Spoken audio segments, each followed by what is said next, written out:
வணக்கம். அதிர்வு அதிகாரம் 2 நிகழ்ச்சியில் உங்கள் அனைவரையும் சந்திப்பதில் மகிழ்ச்சி. இன்றைய தினம் அதிர்வு நிகழ்ச்சியில் நாங்கள் சந்திக்க இருப்பது தேசிய மக்கள் சக்தியின் நிறைவேற்றுக்குழு உறுப்பினரும் பெண்கள் உரிமைகளுக்கான அமைப்பின் தலைவியும் ருகுணு பல்கலைக்கழகத்தின் வருகைதரு விரிவுரையாளருமான சரோஜா சாவித்ரி போல்ராஜ் அவர்கள். வணக்கம். வணக்கம். எப்படி அம்மா இருக்கிறீர்கள்? நல்லா இருக்கிறோம். ஏன் நடிகைகளின் பேரை உங்களுடைய தாய் தகப்பனார் இருக்கிறார்கள்? அது அந்த காலத்தில் இனி பேர் வைக்கும்போது இனி வச்ச பேர்கள் தான் இப்போ பயன்படுத்தி கொண்டிருக்கிறோம்.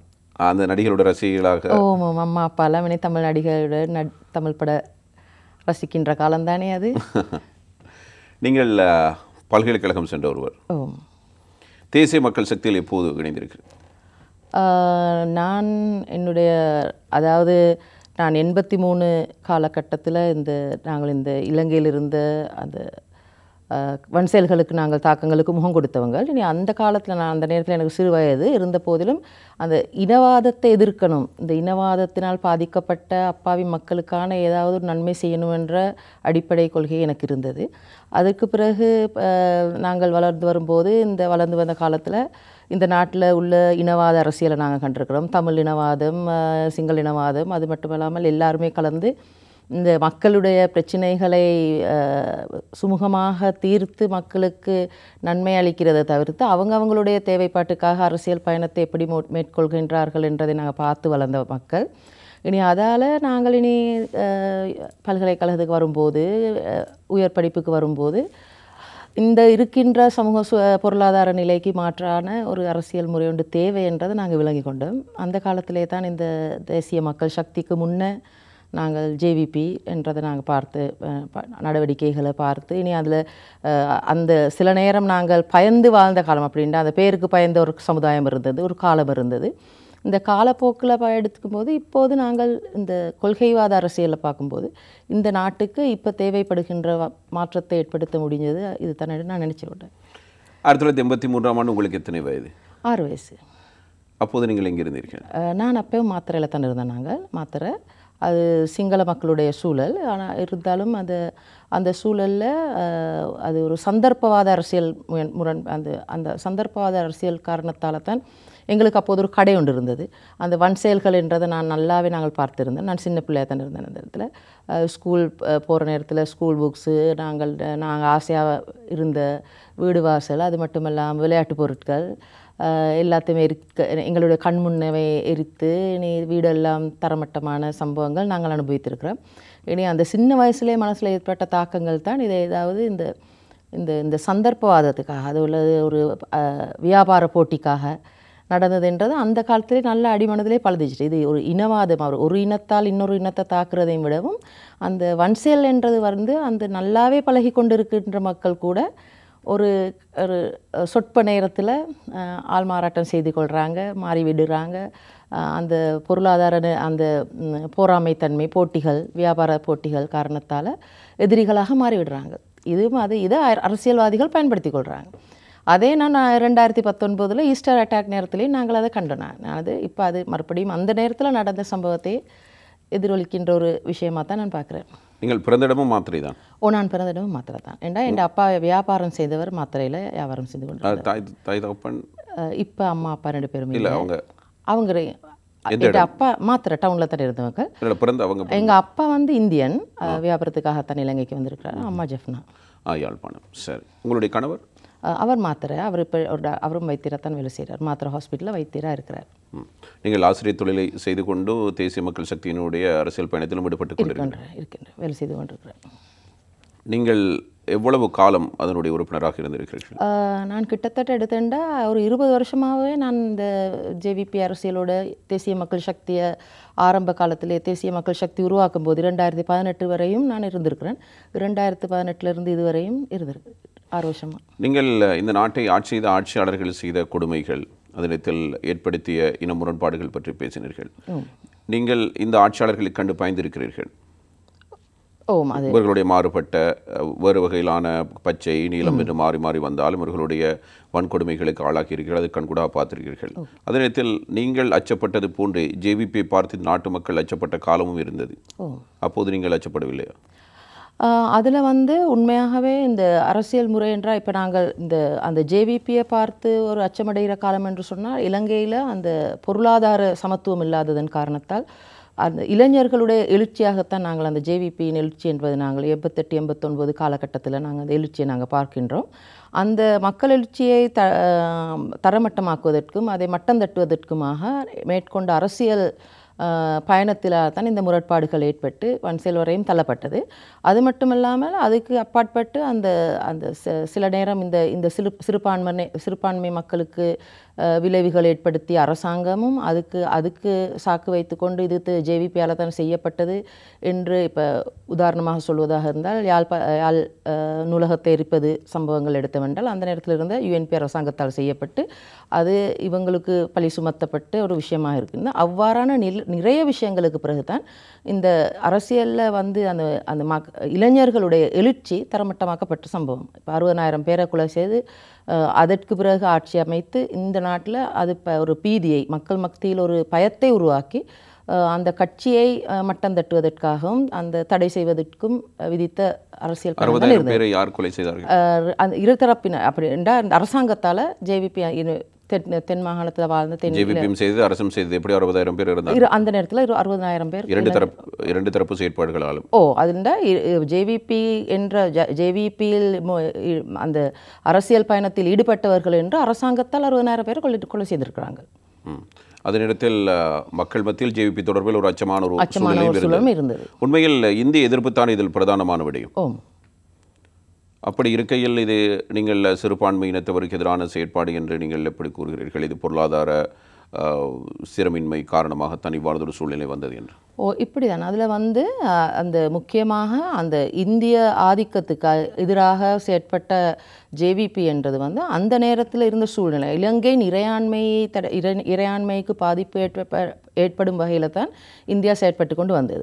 அதற்கான முக்கிய காரணம் அதாவது ஒரு நாட்டின் இறையாண்மையை ரத்து செய்து அந்த இறையாண்மைக்கு பாதிப்பு பங்கம் வகிக்கின்ற வகையிலான இன்னொரு நாட்டின் தலையீடு என்பது அந்த இருக்கின்ற நாட்டின் அரசியல் முறையின் சீர்குலையின் காரணத்தால் தான் இன்னொரு நாட்டுக்கு தலையீடுகளுக்கு இடம் வகிக்கப்படுகிறது. அந்த நேரத்தில் இலங்கையில் இருந்த அரசாங்கத்தின் கேலி விசித்திரமான நடவடிக்கையின் காரணத்தால் இந்திய ஆக்கிரமிப்பும் இந்திய தலையீடும் அதிகரிக்கப்பட்டது. அந்த நேரத்தில் இலங்கையை காப்பாற்றுவதற்காக இளைஞர்களின் செயற்பாட்டைத்தான் இந்த இந்திய எதிர்ப்பு என்றது. அந்த நேரத்தில் வந்திருந்த இராணுவ தலையீடுகள் அந்த பொருளாதார தாக்கங்கள் இன்னும் நாங்கள் பார்த்து கொண்டே தான் இருக்கின்றோம். சில இடங்களில் வடக்கு கிழக்கு பிரதேசங்களை ஆக்கிரமிக்கப்பட்டது, இந்திய இராணுவம் இலங்கைக்கு வரப்பட்டது, பொருளாதாரத்தில் முக்கிய இடங்களை இந்திய அரசாங்கம் கைப்பற்றப்பட்டது. இது அனைத்துக்கும் இடவகித்த இலங்கை அரசாங்கம். அந்த நேரத்தில் அந்த அரசாங்கத்துக்கும் அரசாங்கத்தின் கேள்வி சித்திரமான அரசியல் முறைக்கும் தான் எதிராக ஜேவிபி எழுந்து நின்றது. அதை இப்போது அவர்கள் கூறுவதாக இருந்தால் இந்தியா என்ற நாட்டுக்கு எதிர்ப்போ அல்லது இந்திய மக்களுக்கான எதிர்ப்போ இல்லை, அந்த இந்தியாவின் ஆக்கிரமிப்புக்கு தான் எதிராக செயற்பட்டது. அதில் முக்கிய பங்கு அரசாங்கத்துக்கு இருக்குது. ஏனென்றால் அந்த அரசாங்கத்தின் கொள்கைவாதத்தின் கோளாறின் காரணத்தால் தான் அவ்வாறான செயற்பாடுகள் நடந்தது. ஒருவேளை இந்தியா செய்த ஆக்கிரமிப்பை சீனா செய்திருந்தால் அதுவும் அப்படியே தான். இப்பயும் நாங்கள் சொல்கின்றது வந்து சீனா இப்போ இந்த நாங்கள் எடுக்கின்ற ஒவ்வொரு அபிவிருத்தி நிகழ்வுகள் எடுத்து பார்த்தாலும் கூட, அபிவிருத்தி திட்டங்களில் எடுத்து பார்த்தாலும் கூட இலங்கையோட ஒப்பந்தங்கள் கைச்சாத்திட்டு இலங்கைக்கு மறைமுகமாக ஆக்கிரமத்தை ஏற்படுத்தி கொண்டு தான் இருக்கின்றது. அதற்கு நாங்கள் கூறுகின்றது இந்த அரசாங்கத்துக்கு ஒரு திடமான வெளிவிவகார கொள்கை இல்லாததன் காரணத்தால் இவர்களுடைய அந்த அரசாங்கத்தை நடத்தி வருகின்ற சிலரின் தேவைக்கேற்ப அந்த இலங்கையின் இறையாண்மையை வார்த்து கொடுத்து கொண்டு இருக்கின்றார்கள். அதுக்கு நாங்கள் எதிர்ப்பை எப்பயுமே தெரிவிக்கணும். அது சீனாவா இந்தியாவா அமெரிக்காவா என்பதில்லை. எங்களுடைய கொள்கை திட்டமானது ஒரு நாட்டுக்கு தனிப்பட்ட ஒரு கொள்கையாக இருக்க வேண்டும். வெளிநாடுகளுடைய தலையீடு இருக்கக்கூடாது. தலையீடு என்றால் தொடர்பு இருக்கணும், தலையீடு இருக்கக்கூடாது. சரி, இப்போது நீங்கள் ஏற்படுத்தி கொண்டிருப்பது தொடர்பா? கட்டாயமான தொடர்பு. அப்படின்ட்டு அண்டை நாடுகளுடைய அயல் நாடுகளுடைய தொடர்பு இல்லாமல் நாங்கள் வாழ முடியாது. அந்த தொடர்பு என்றது வந்து எங்களுடைய சுயாதீனத்தன்மையை பாதிப்புக்கு ஏற்படுகின்ற வகையிலான தலையீடுகளோ ஒப்பந்தங்களோ ஆக முடியாது என்பதை நாங்கள் திடமாக இதுவரை இலங்கையில் இருந்த ஆட்சியாளர்கள் எவ்வாறான தாரை வார்ப்புகளை செய்திருக்கிறார்கள்? நாங்கள் நாங்கள் இலங்கை இந்திய ஒப்பந்தத்தின் காலத்திலிருந்தே இதுவரையும் திருகோணமலையில் எண்ணெய் டேங்க் விஷயத்தை எடுத்துக்கொண்டாலும் கூட துறைமுக விஷயமாக எடுக்கலாம். ஹம்பாந்தோட்டையில் துறைமுகம், அது மட்டுமல்லாமல் இலங்கையில் இந்த நிலப்பரப்புகளை நாங்கள் தரவார்த்து கொடுத்து கொண்டிருக்கின்றோம். சீனா போன்ற நாடுகளுக்கு நாங்கள் கொழும்பில் முக்கியமான இடங்களை நாங்கள் கொழும்பில் இருக்கின்ற இடங்களை கூட நாங்கள் கொடுத்து கொண்டிருக்கின்றோம். அது மட்டுமில்லாமல் பொருளாதார ரீதியாக இப்போ நாங்கள் எடுத்தோமென்றால் இலங்கைக்கு மருந்து வரவழைப்பது மருந்து பசலை தொழில்நுட்ப உபகரணங்கள் எண்ணெய் போன்ற அனைத்திலுமே நாங்கள் எங்களுடைய சுயாதீனத்தன்மையை இழந்து கொண்டே தான் இருக்கின்றோம். இலங்கைக்கு மின்சார வசதியை பெற்றுக்கொள்வதற்காக நாங்கள் எண்ணெய் கொண்டு வரும்போது எரிபொருள்கள் கொண்டு வரும்போது கூட நாங்கள் இந்தியாவுக்கு எங்களுடைய சுயாதீனத்தன்மையை தரவார்த்து கொடுத்து கொண்டு தான் இருக்கின்றோம். இப்போது அண்மையில் தேசிய மக்கள் சக்தியின் தலைவர் அனுரகுமார் திசாநாயக்க உள்ளிட்ட குழுவினர் இந்தியாவுக்கு விஜயம் செய்திருந்தார்கள். இந்த விஜயம் மிக பிரபலமாக பேசப்பட்டது. அந்த நேரத்தில் இந்திய ஊடகங்களிலும் மிக முக்கிய செய்தியாக இடம் பிடித்திருந்தது. இந்த திரிய சந்திப்புக்கு என்ன காரணம்? முக்கியமாக நாங்கள் இலங்கையில் நாங்கள் பேசுகின்ற இந்த அரசியல் ஒரு கட்சிக்கு மாறாக இன்னொரு கட்சியை ஆட்சி பீடத்தில் ஏற்றுவதற்கான நடவடிக்கை இல்லை. இந்த பொருளாதார நெருக்கடியின் காரணத்தால் முக்கியமாக பாதிக்கப்பட்டிருக்கின்ற மக்களுக்கு ஒரு மறுமலர்ச்சி தேவைப்படுகின்றது. இலங்கையில் இந்த பொருளாதார மாற்றமோ கலாச்சார கல்வி அபிவிருத்திக்கு ஏற்படுகின்ற வகையில் நல்ல ஒரு தீர்ப்பினை வழங்கக்கூடிய வகையிலான சமூக மாற்றத்தை எதிர்பார்க்கின்ற கட்சியாகத்தான் நாங்கள் செயற்பட்டு வருகின்றோம். அதை நாங்கள் வீட்டுக்கு வீடு சென்று ஒரு கிராமத்துக்கு கிராமம் சென்று நாங்கள் இந்த அடிமட்டத்திலிருந்தே நாங்கள் விழிப்புணர்வை ஏற்படுத்தி மக்கள் மத்தியில் நம்பிக்கையை வென்று கொண்டு வந்திருக்கிறோம். அந்த எல்லையில் பார்க்கும்போது கணிசமான வெற்றியை பெறுவதற்கான சாத்தியங்கள் இருக்கின்றது என்பதை என்பிபி அல்லது தேசிய மக்கள் சக்திக்கு அவ்வாறான வெற்றியை பெறுவதற்கான சாத்தியங்கள் இருக்கின்றது என்பதை பற்றி எதிர்வு கூறும்போது எங்களுடைய அயல் நாடான இந்தியாவுக்கு எதிர்காலத்தில் வருகின்ற இந்த வெற்றியை பார்த்து வெற்றிக்கு அண்மித்திருக்கின்ற ஒரு அரசியல் கட்சி என்பதால் அவர்களே எங்களுக்கு அழைப்பு விடுக்கின்ற அளவுக்கு நாங்கள் வந்திருக்கின்றோம். அது ஒரு பெரிய ஒரு வெற்றியாகத்தான் நாங்கள் நினைக்கின்றோம். இருந்தும் நாங்கள் எங்களுடைய உழைப்பை எங்களுடைய அர்ப்பணிப்புகளை நாங்கள் நிறுத்தவில்லை. நாங்கள் இன்னும் மேலும் எங்களுடைய கொள்கைகளை திடப்படுத்தி இந்த விரிவாக்கம் செய்து மக்கள் நம்பிக்கையை வென்று பிராந்திய பூகோள அரசியல் முறைமைகளை நாங்கள் கணிப்பீடு செய்து அதுகளோடு நாங்கள் செயற்பட்டு கொண்டு போகணும். அந்த வகையில் வந்த ஒரு எங்களுடைய அழைப்பு விடுத்தமை ஏற்றுத்தான் நாங்கள் இந்தியாவுக்கு சென்றிருந்தோம். அந்த பயணம் மிகவும் பயனளித்தது. அது நாங்கள் பார்வையிட்ட இடங்கள், இந்தியாவில் உள்ள தொழில்நுட்பத்தை நாங்கள் எவ்வாறு அணுகலாம், அது மட்டுமில்லாமல் அவர்களுடைய நாங்கள் எடுக்க வேண்டிய படிப்பினைகள் என்ன, நாங்கள் தவிர்த்து கொள்ள வேண்டிய விடயங்கள் என்ன, பெற்றுக்கொள்ள வேண்டிய விடயங்கள் என்ன, நாங்கள் அணுக வேண்டிய முறைகள் என்ன என்பதற்கான நல்லொரு வாய்ப்பாகத்தான் இருந்தது. ஏற்கனவே செய்து கொள்ளப்பட்ட ஒப்பந்தங்கள் அல்லது மேற்கொள்ளப்படுகிற அபிவிருத்தி திட்டங்கள் நாட்டினிடையே இறைமையை மீறிய செயற்படுகிறது. இப்போது இருக்கின்றதுகள் எங்களுடைய இறையாண்மை மீறத்துக்கு காரணமாகத்தான் இருக்கு. உங்களுடைய கருத்தின் அடிப்படையில் அப்படி இருக்கிறது. சரி, நீங்கள் ஆட்சிக்கு வந்தால் அவ்வாறு எதுவும் நடக்காது. உங்களுக்கு வேண்டியவாறு இந்தியா உங்களுக்கு ஒத்துழைப்பு வழங்கும். எங்களுக்கு ஏற்றவாறு என்றது ஒரு நாடு எப்போதும் அந்த பொருளாதாரத்தின் அடிப்படையில் பார்க்கும்போது இந்த பிராந்திய பொருளாதாரத்தை கைப்பற்றுவதற்கு இந்தியாவுக்குள்ள தேவையே எங்களுக்கு மறுக்க முடியாது. ஆனால் நாங்கள் அவர்களுடைய தேவைக்கு நாங்கள் அடிப்போவோமா, இல்லை எங்களுடைய சுயாதீன தன்மையும் நாங்கள் வைத்துக்கொண்டு அந்த பொருளாதார நெருக்கத்தை ஏற்படுத்தி எங்களுடைய சந்தை வாய்ப்புகளை அதிகரித்து கொள்ள முடியுமா என்பதை நாங்கள் பார்க்கணும். குறுக்கிறதுக்கு மன்னிக்கவும்.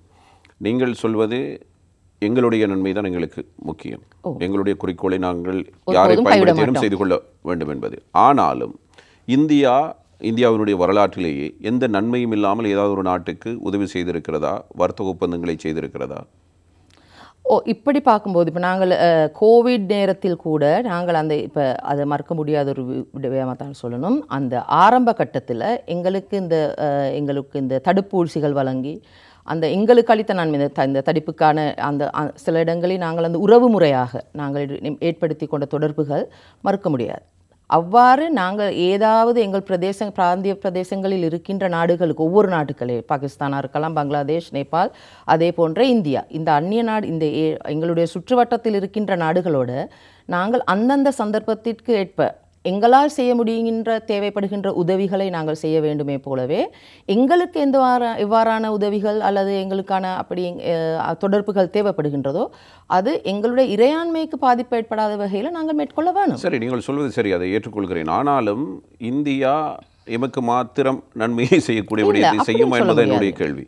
இல்லை, அப்படி நாங்கள் ஒருபோதும் அதை எதிர்பார்க்க முடியாது. ஏனென்றால் எல்லா நாடுகளுக்கும் தங்களுடைய வளர்ச்சிக்காக ஏனைய பிராந்திய நாடுகளை எவ்வாறு பயன்படுத்துவோம் என்ற குறிக்கோளுடன் தான் அவர்கள் செயல்படுவார்கள். நீங்கள் இலங்கையை கொண்டு செல்வதற்கு அனுமதிக்க மாட்டோம்.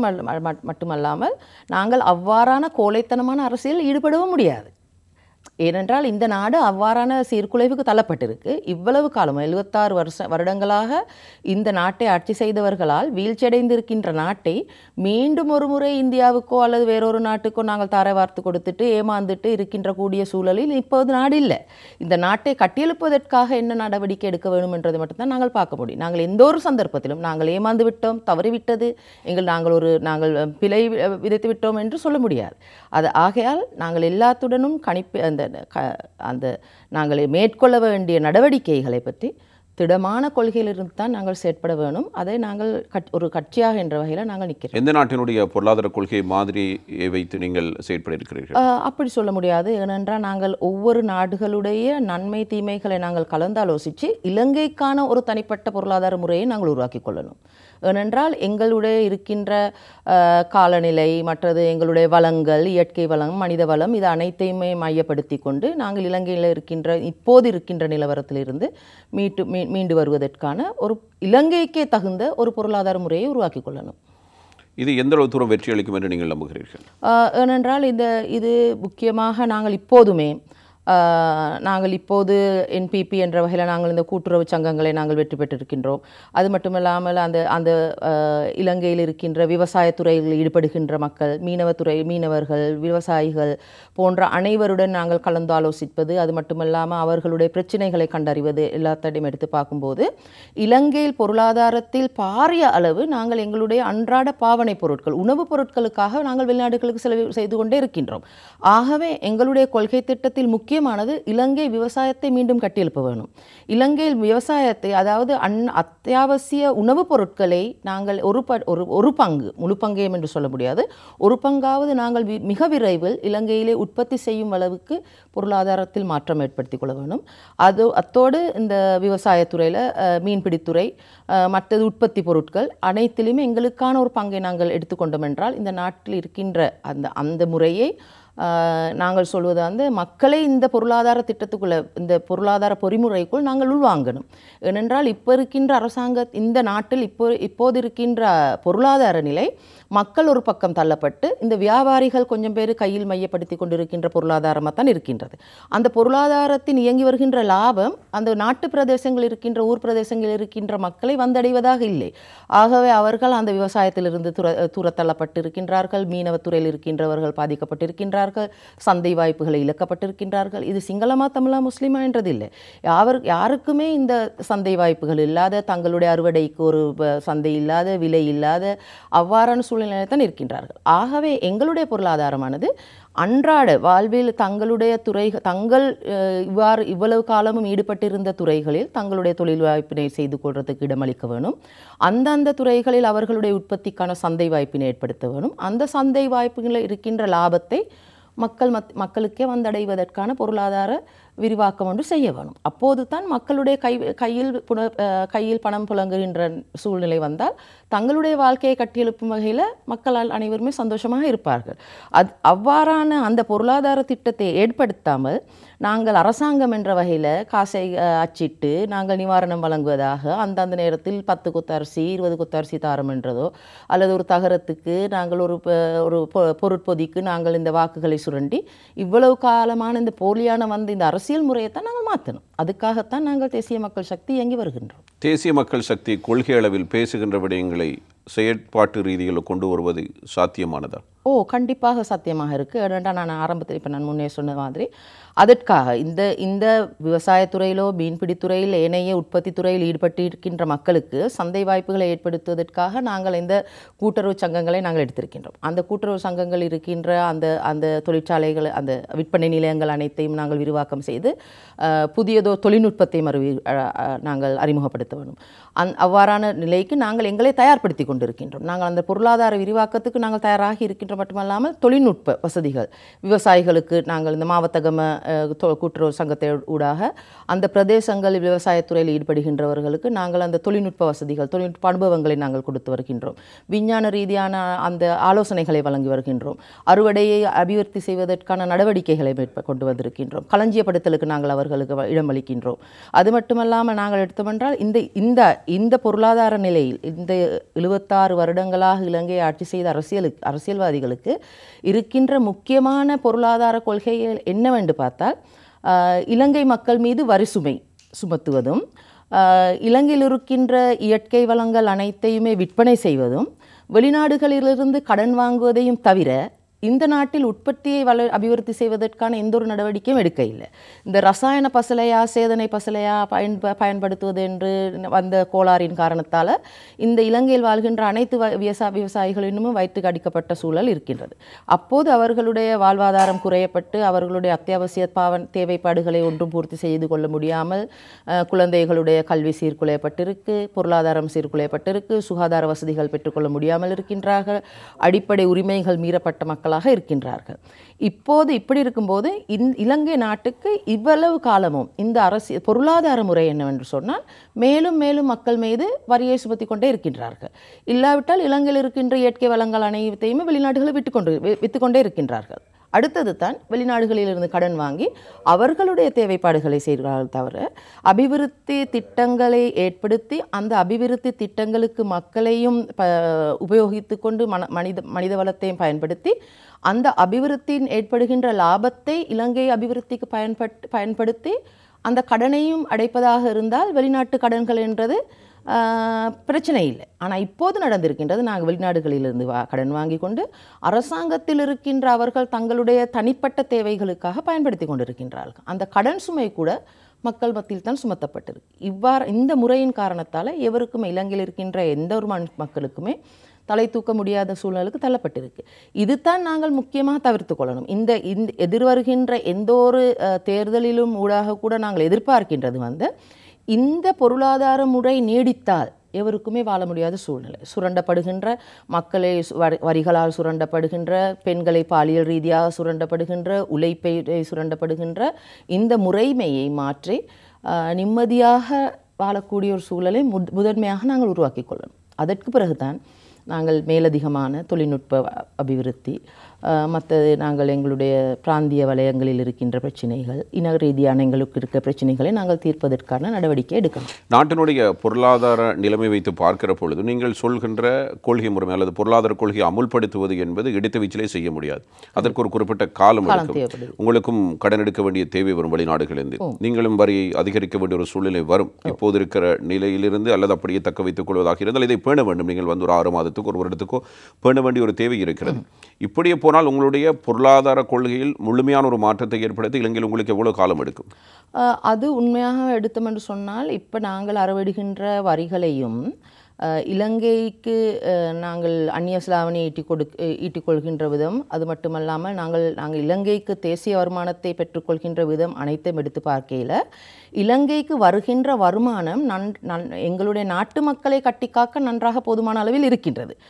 எங்கள் நாட்டில் இருக்கின்ற முக்கியமான பிரச்சனை தான் பணத்தை வீண் விரயம் செய்வது, அந்த அரசியல்வாதிகளுக்கு வீண் விரயமாக செலவு செய்வது. அது மட்டுமல்லாமல் பாராளுமன்றத்தை இந்த தக்க வைத்து கொண்டு நடாத்தி வருவதற்கு பாரிய அளவு பணம் தேவைப்படுகின்றது. அது மட்டுமல்லாமல் அனைத்து இந்த ப்ராஜெக்ட்ஸ், அதாவது இந்த திட்டங்கள், இந்த அபிவிருத்தி திட்டங்கள் அனைத்தையும் எடுத்து பார்த்தாலும் கூட அந்த ஒவ்வொரு டெண்டர்லேயும் அடிக்கின்ற கமிஷன், ஒவ்வொரு அபிவிருத்தி திட்டத்திலேயும் இவர்கள் செய்கின்ற மோசடி, இதை அனைத்தையும் நாங்கள் ரத்து செய்து நிறுத்திவிட்டோம் என்றால் இந்த இலங்கையில் இருக்கின்ற வருமானம் எங்கள் அனைவருக்குமே தலை தூக்குவதற்கு போதுமான அளவிலே இருக்கின்றது. ஆகவே தான் நாங்கள் சொல்கின்றோம், இந்த மோசடி இல்லாத, களவு கபடம் இல்லாத இந்த திருட்டு கும்பல்கிட்டமிருந்து நாங்கள் இந்த அரசியலை நாங்கள் மீட்டெடுக்கணும், இந்த பொருளாதாரத்தை மீட்டெடுக்கணும். அது முழுமையாக நடைமுறையில் இருப்பதாக இருந்தால் இந்த நாட்டில் விவசாயத்துறையில் இந்த நாட்டை மாற்றத்துக்கு, அதாவது வளர்ச்சிக்கு கொண்டு வரதுக்கு ஒரு 3 மாதம் போதும். 3 மாதம்.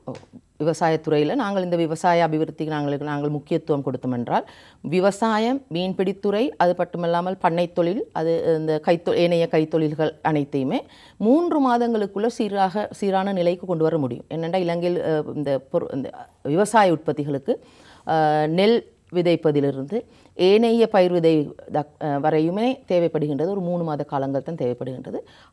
அந்த அறுவடைகள் அனைத்துமே இப்போ சந்தைக்கு வரும்போது ஒரு 3 மாத காலங்களுக்குள்ள இந்த சீரான தன்மைக்கு கொண்டு வர முடியும். அதாவது முக்கியமாக இவ்வாறு நீங்கள் ஒவ்வொரு துறைகளையும் முன்னேற்றுகிற பொழுது இதில் வெளிநாட்டு முதலீடுகளுக்கு வாய்ப்பு இருக்கிறதா இல்லையா? வெளிநாட்டு முதலீடுகளுக்கு என்று சொன்னால் நாங்கள் உண்மையாகவே தேசிய முதலீடை மாத்திரம் நம்பித்தான் நீங்கள் இல்லை அப்படி என்று சொல்ல முடியாது. ஏனென்றால் நாங்கள் வெளிநாடுகள் இப்போதும் இப்போ இலங்கையிலிருந்து 30 லட்சம் பேர் இலங்கையில் இலங்கை மக்கள் வெளிநாடுகளில் இருக்கின்றார்கள். அந்த மக்களிடமிருந்து அந்த மக்களுடைய எங்களுடைய அன்றகுமார தோழர் நாங்கள் அனைவருமே வெளிநாட்டில் இருக்கின்ற மக்களோட பேசும்போது இலங்கையில் முதலீடு செய்யக்கூடிய இலங்கையர்களே வெளிநாடுகளில் இருக்கின்றார்கள். சில துறைகளுக்கு அந்த துறை சார்ந்த நிபுணர்கள் நாங்கள் இந்த அரசியல் முறை எங்களுடைய இந்த அரசியல் நாங்கள் மேற்கொண்டோம் என்றால், அரசாங்கம் எங்கள் கைவசம் வந்ததென்றால் அவர்கள் எங்கள் அரசாங்கத்துக்கு உதவி செய்வதற்கு, முதலீடு செய்வதற்கு விருப்பத்தை தெரிவித்தவர்கள் இருக்கின்றார்கள்.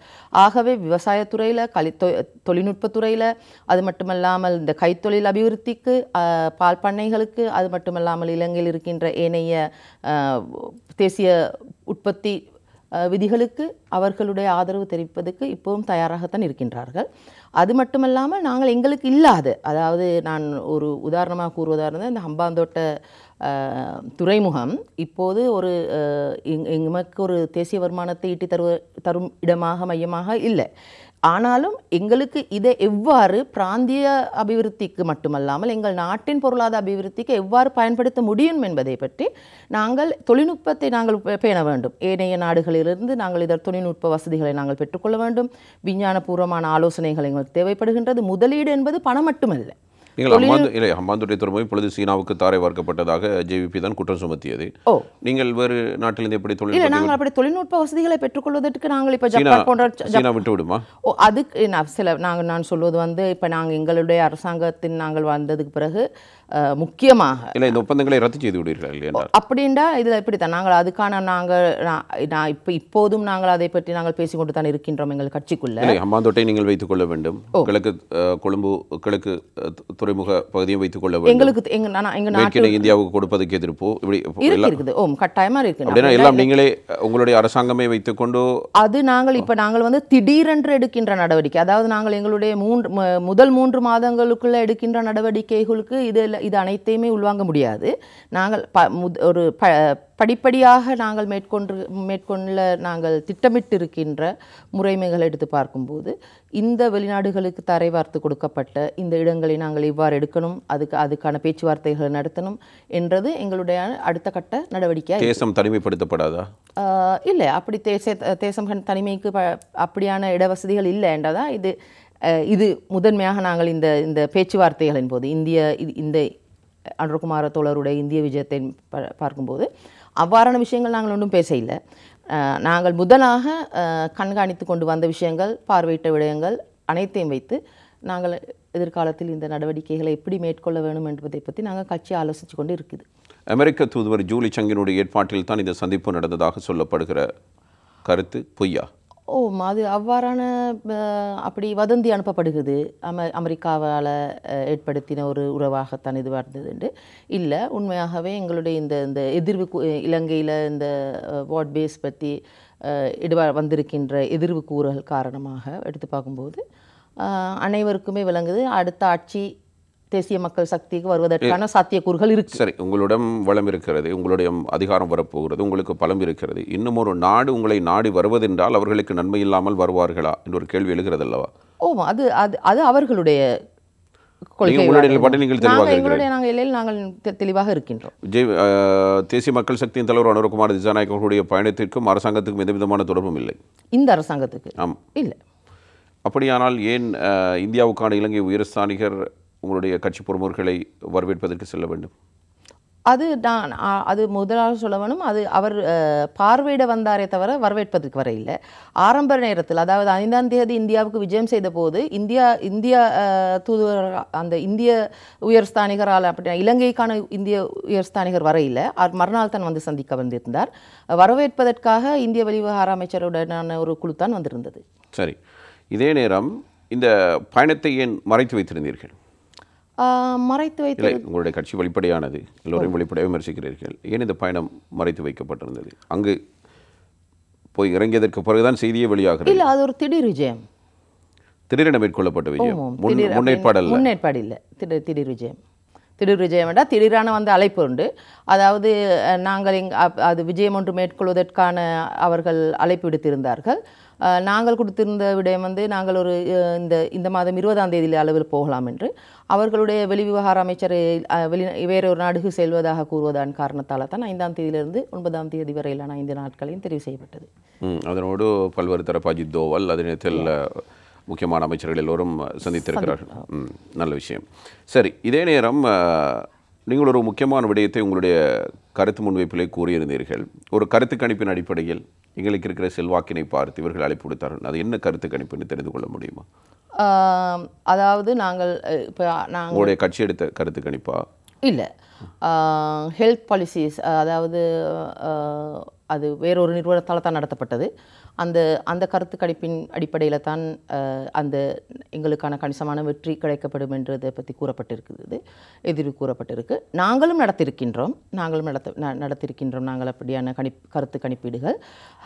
நான் சொல்வது அந்த 51% என்கிற கணக்கா? உங்களுடைய கருத்து கணிப்பில் இல்லை, அதையும் விட தாண்டி வந்திருந்தது. இப்போ நான் வெளிப்படையாகவே சொல்வதாக இருந்தால், நாங்கள் ஆரம்பத்தில், அதாவது 2023ஆம் ஆண்டு பிப்ரவரி மாதம் அளவில் வரும்போது எங்களுக்கான ஒரு ஆதரவு இருந்தது, மக்கள் மத்தியில் ஒரு பெரும் செல்வாக்கு கொண்டு இருந்தது. ஆயினும் அதில் பெண்கள் எங்களை நம்பி, அதாவது எங்கள் தேசிய மக்கள் சக்தியை நம்பி ஆதரவு தெரிவிப்பதற்கான ஒரு சாத்தியம் ஒன்று இருக்க இல்லை. ஆகவே அது எங்களுடைய எங்களுடைய சில உள்தரப்பினர்களால் செய்யப்பட்ட கணிப்பீடு. அதற்கு பிறகுதான் நாங்கள் இந்த பெண்களை நாங்கள் அணிதிரட்ட வேண்டும், அவர்களுக்கான ஒரு புதியதொரு நடவடிக்கைகளை மேற்கொள்ள வேண்டும் என்றதை நாங்கள் கலந்தாலோசித்து புதிய திட்டமாக மாவட்டமாக நாங்கள் இந்த பெண்களை அணிதிரட்டுவதற்கான நடவடிக்கைகளை எடுத்திருந்தோம். அப்போ அந்த நேரத்தில் இருந்த செல்வாக்கையும் விட பெண்கள் மத்தியில் எங்கள் நம்பிக்கையை ஏற்படுத்தி இந்த பொருளாதார திட்டங்களை விளக்கி நாங்கள் இப்போ ஒரு முன்னேற்றகரமான ஒரு இடத்துக்கு நாம் கொண்டு வந்திருக்கின்றோம்.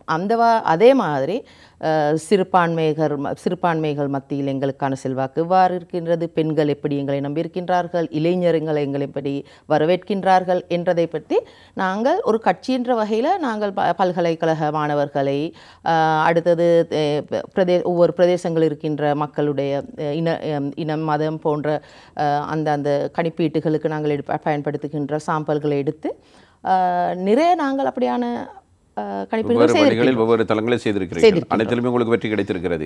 அனைத்திலும் என்றால் அதில் குறைந்தபட்ச நாங்கள் எங்களுக்கு அதான ஆதரவு இல்லை என்றதை நாங்கள் விலகி கொண்டோம் என்றால் நாங்கள் புதியதொரு அணுகுமுறை ஒன்று நாங்கள் நடத்தியிருந்திருக்கின்றோம். அது நான் உதாரணமாக தான் நாங்கள் பெண்களை பற்றி கூறினேன். 2023 ஆரம்ப காலத்தில் எங்களுக்கு பெண்களுடைய வரவேற்பு அதிகமாக இருக்க இல்லை. ஆனால் 2024 ஆகும்போது ஒரு வருஷத்துக்குள்ளே நாங்கள் அதை உள்ளூராட்சி மன்ற தேர்தல் அறிவிக்கப்பட்ட காலப்பகுதியில் இல்லை, பெண்களுடைய வரவேற்பு எங்களுக்கு அடுத்து வரும் தேர்தலுக்கு முன்பு வந்திருக்கிறது. இதற்கு காரணம் தேசிய மக்கள் சக்தியினுடைய கொள்கையா, இந்த அரசாங்கம் மக்கள் மீது சுமத்தி இருக்கிற சுமையா?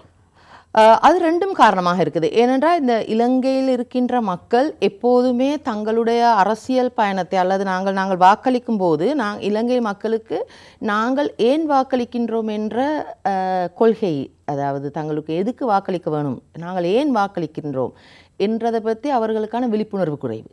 அப்போது அவர்களுக்கு உள்ள ஒரே ஒரு அவர்களுடைய பொறிமுறை என்னவென்றால், அந்த நேரத்தில் எங்களுக்கு எந்த சலுகைகளை தருகின்றார்களோ அவர்களுக்கு வாக்களிப்பது தான் இலங்கை மக்களுடைய வளமையான வழக்கு, பொதுவான மக்களுடைய.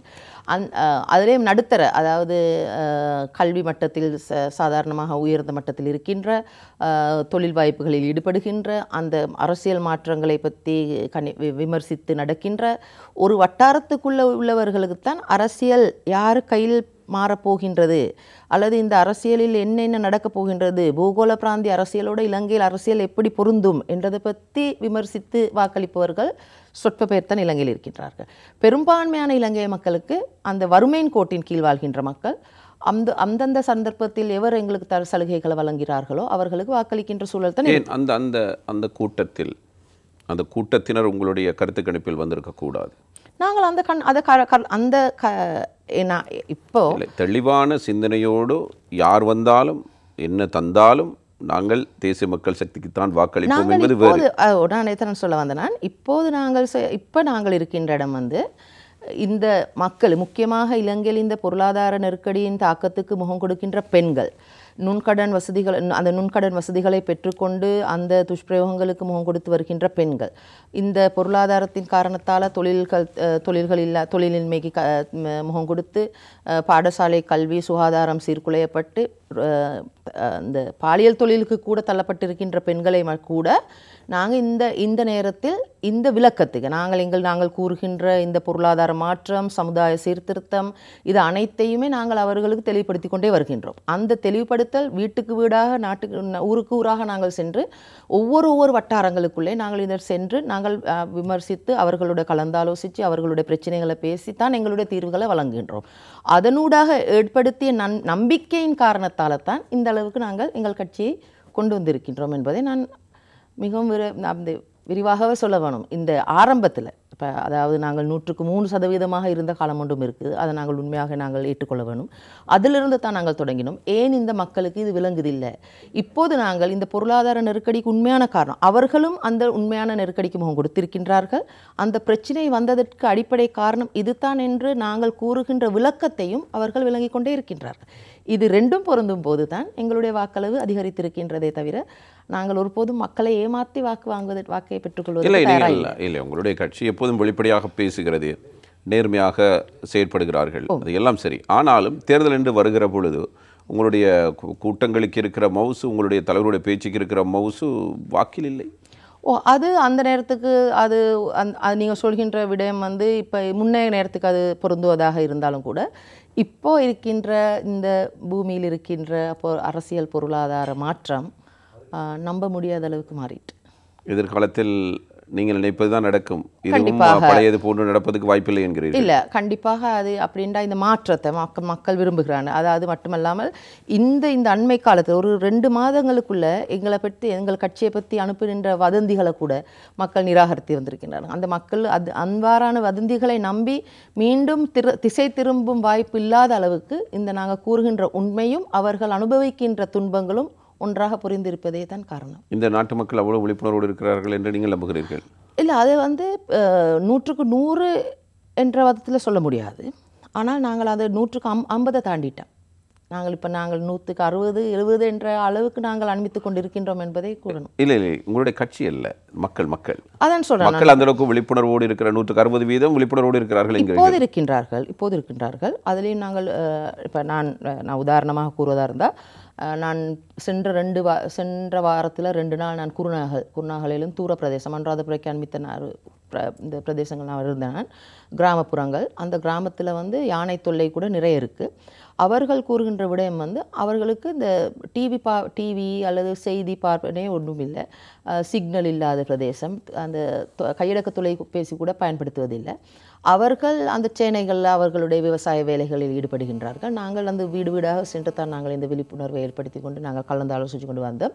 அவர்கள் சொன்ன விஷயம் கடந்த எலெக்ஷன் வரையிலும் அந்த பிரதேசங்களுக்கு அரசியல்வாதிகள் என்று வருவது, எலெக்ஷன் வரும்போது 5 கிலோ அரிசி எடுத்துக்கொண்டு வந்து இதுதான் என்னுடைய கட்சி, இதுதான் என்னுடைய அடையாளம், இதுதான் என்னுடைய நம்பர் என்று கூறுவதற்கு அவர்கள் அதை பார்த்து தான் வாக்களித்தார்களே தவிர இவ்வாறான விடயங்கள் ஒன்றுமே அறிந்து வாக்களித்தவர்களாக இருக்க இல்லை. அப்படியான பிரதேசங்கள் இன்னும் இருக்குது இலங்கையில். இனி அந்த மக்களை தெளிவுபடுத்துவது, அந்த மக்களுக்கு தேவைப்படுகின்ற அந்த தெளிவு ஊட்டுவது தான் முக்கியமான பிரச்சனை. அப்படி எத்தனை சதவீதம் இருப்பதாக நினைக்கிறீர்கள்? அது இலங்கையில் பார்க்கும்போது 25% இருக்கிறார்கள் இலங்கையில். அவர்களை இப்பொழுது நீங்கள் உங்களுடைய பக்கம் திருப்பதாக இருந்தால், சாதாரணமாக இப்போது நீங்கள் வீட்டுக்கு வீடு சென்று செய்கிற பிரச்சாரம் போன்று இருந்தால் மாத்திரம் போதுமானது, அல்லது நீங்களும் ஒரு அரிசி பை ஒன்றையோ அல்லது வேறு உதவி பொருட்களை எடுத்துக்கொண்டு அப்படி என்றால் எப்படி? உங்களுடைய கட்சியினுடைய சின்னம், வேட்பாளருடைய இலக்கம் போன்றவற்றை நாங்கள் இப்போ இது வந்து அப்படியான தேர்தல் பிரச்சாரம் நடக்கின்ற காலம் இல்லை. சின்னமோ அல்லது தேர்தல் வந்தால் இப்போ நாங்கள் வந்து அந்த மக்கள் அமைப்புகள் நாங்கள் கமிட்டிஸ், அதாவது நாங்கள் அந்த அமைப்புகளை நாங்கள் உருவாக்கி கொண்டு வருகின்றோம். அந்த உள்ளூராட்சி மன்ற தேர்தலின் போதிலிருந்து நாங்கள் அந்த காலத்திலிருந்தே அந்தந்த பிரதேசங்களுக்கு சென்று அந்த பிரதேச பிரதிநிதிகளை நாங்கள் உருவாக்கியிருக்கின்றோம். அந்த பிரதேச பிரதிநிதிகளை ஊடாகத்தான் அந்த பிரதேசங்களை விழிப்புணர்வு ஏற்படுத்தி கொண்டு வருகின்றோம். ஆகவே அது ஒரு நல்ல திட்டம் என்று தான் நாங்கள் நினைக்கின்றோம். அது சாத்தியமளிச்சிருக்கு. நீங்கள் ஒரு விடயத்தை குறிப்பிட்டிருந்தீர்கள், பாலியல் தொழிலில் ஈடுபடுகிற பெண்கள் என்று. இதை பற்றி அண்மையில் தேசிய மக்கள் சக்திக்குள் ஒரு சர்ச்சை நிலவி இருந்தது. இந்த விவகாரம் தொடர்பில் உங்களுடைய நிலைப்பாடு? முக்கியமாக நான் சொல்ல வேணும், அதில் எங்களுடைய தொழில் சமன்மொழி சொன்ன ஒரு விடயத்தை வச்சு ஒரு சர்ச்சை ஏற்படுத்தியிருந்தது தான். இருந்தாலும் அவர் சொன்ன முழு விடயம் என்னவென்று சொன்னால், இலங்கையில் இப்போ இருக்கின்ற பொருளாதார நெருக்கடியின் காரணத்தால் இந்த இடத்துக்கு தள்ளப்பட்ட பெண்கள் அநேகமானோர் இருக்கின்றார்கள். முதலாக நாங்கள் தேசிய மக்கள் சக்தி என்ற வகையில் நாங்கள் செய்ய வேண்டிய முக்கியமான தீர்வு தான் இலங்கையில் உள்ள பொருளாதார சீரான நிலைக்கு கொண்டு வருவதும், பெண்களை அந்த பொருளாதாரத்தை வலுப்படுத்துவதும், அதாவது உற்பத்தி பொருளாதாரத்தை உருவாக்குவது, அந்த உற்பத்தி பொருளாதாரத்தில் ஏற்படுகின்ற தொழில் வாய்ப்புகளுக்கு பெண்களை உள்வாங்கிக் கொள்வது, பெண்களுடைய அவர்களுடைய திறமை, அறிவு, தொழில்நுட்பம் அனைத்து வசதிகளை மேம்படுத்தி அவர்களுக்கு தொழில் வாய்ப்புகளை கொடுக்க வேண்டும்.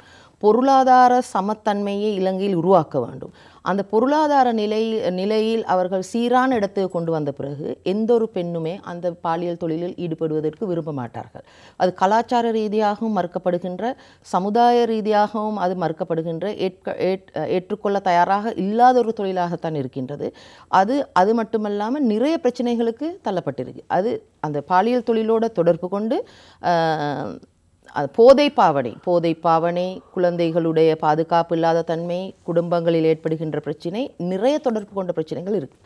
ஆகவே இந்த பொருளாதார பிரச்சனையை தீர்க்கும் வரை அந்த பிரச்சனையை தீர்க்க முடியாது. ஆகவே தான் நாங்கள் சொல்கின்றோம், நாங்கள் முதலில் தொடங்க வேணும், கல்வியில் தொடங்க வேணும், பொருளாதாரத்தில் தொடங்க வேணும். அது ரெண்டையும் சீரான நிலைக்கு கொண்டு வந்தோம் என்றால் பாலியல் தொழில் என்பது படிப்படியாக குறைந்து இல்லாமல் ஒழிக்க முடியும். ஆரம்ப கட்டத்தில் எதுவும் செய்ய முடியாது. ஆரம்பத்தில் ஒரேடியாக நாங்கள் அல்லது இவர்கள் அனைவரையுமே எடுத்து நாங்கள் ஏதாவது சட்ட ரீதியான ஏதாவது நடவடிக்கை எடுப்போம் என்று சொன்னால் அது சாத்தியப்படாத விஷயம். பொருளாதாரத்திலும் கல்வியிலும் அந்த மாற்றத்தை ஏற்படுத்தி படிப்படியாகத்தான் அவர்களை சீரமைக்க வேணும். ஜேவிபி என்றால் தேசிய மக்கள் சக்தி என்ற பெயரோடு நீங்கள் ஏனைய கட்சிகளையும் எல்லா தரப்பையும் இணைத்து கொண்டு போக வேண்டும் என்பதற்காக ஒரு தேர்தல் கட்சி ஒன்றை உருவாக்கி இருக்கிறீர்கள். அந்த ஜேவிபி தொடர்பிலான அச்சம் இளைஞர்களுக்கு இல்லை. இளைஞர்கள் இன்னமும் எண்ணத்தளவிலும் செயற்பாட்டளவிலும் ஜேவிபியோடு இருக்கிறார்கள், தேசிய மக்கள் சக்தியோடு இருக்கிறார்கள். ஆனால் நடுத்தர வயது அந்த ஜேவிபியினுடைய கலவர கால பகுதியை அனுபவித்தவர்கள் இன்னமும் அந்த அச்சத்தோடு இருக்கிறார்கள். இந்த அச்சம் இப்போது நீங்கிவிட்டதாக நீங்கள் உணர்கிறீர்களா? அந்த அச்சத்தை பலவந்தமாக சமுதாயத்தில் இன்னுமே நிலப்படுத்தி வருவதற்கு அரசாங்கமும் சில ஊடகங்களும் இன்னும் முயற்சி கொண்டே வருகின்றது. இதில் நான் சொல்ல வேண்டிய விஷயம் என்னென்றால், அந்த 88-89 காலகட்டத்தில் நடந்தது அரசாங்கத்தின் வன்முறைக்கு எதிர்ப்பு தெரிவித்த ஒரு இளைஞர் எழுச்சி. அது அரசாங்கத்தின் வன்முறையை நாங்கள் விளங்கிக் கொள்ளணும். அந்த அரசாங்க வன்முறை இப்பயும் இருந்து கொண்டே தான் இருக்குது. அது மட்டுமல்லாமல் நீங்கள் இப்போது பாருங்கள், இப்போ அந்த பெலியத்தில் 5 கொண்ட ஒரு குழுவை இந்த சுட்டு கொண்ட சம்பவம், போலீஸாரால் அனுராதபுரத்தில் நாங்கள் அந்த பார்த்துருக்கின்றோம். போலீஸில் இருந்த ஒரு இளைஞரை அடித்து கொண்ட சம்பவம். இப்போ நேற்று பார்த்தோம்னால் ஒரு மீகுட ஒரு இளம் யோதியை கொலை செய்த சம்பவம் நாங்கள் பார்த்துருந்தோம். அடித்து கொன்ற சம்பவம் போலீஸில் அனுராதபுரத்தில்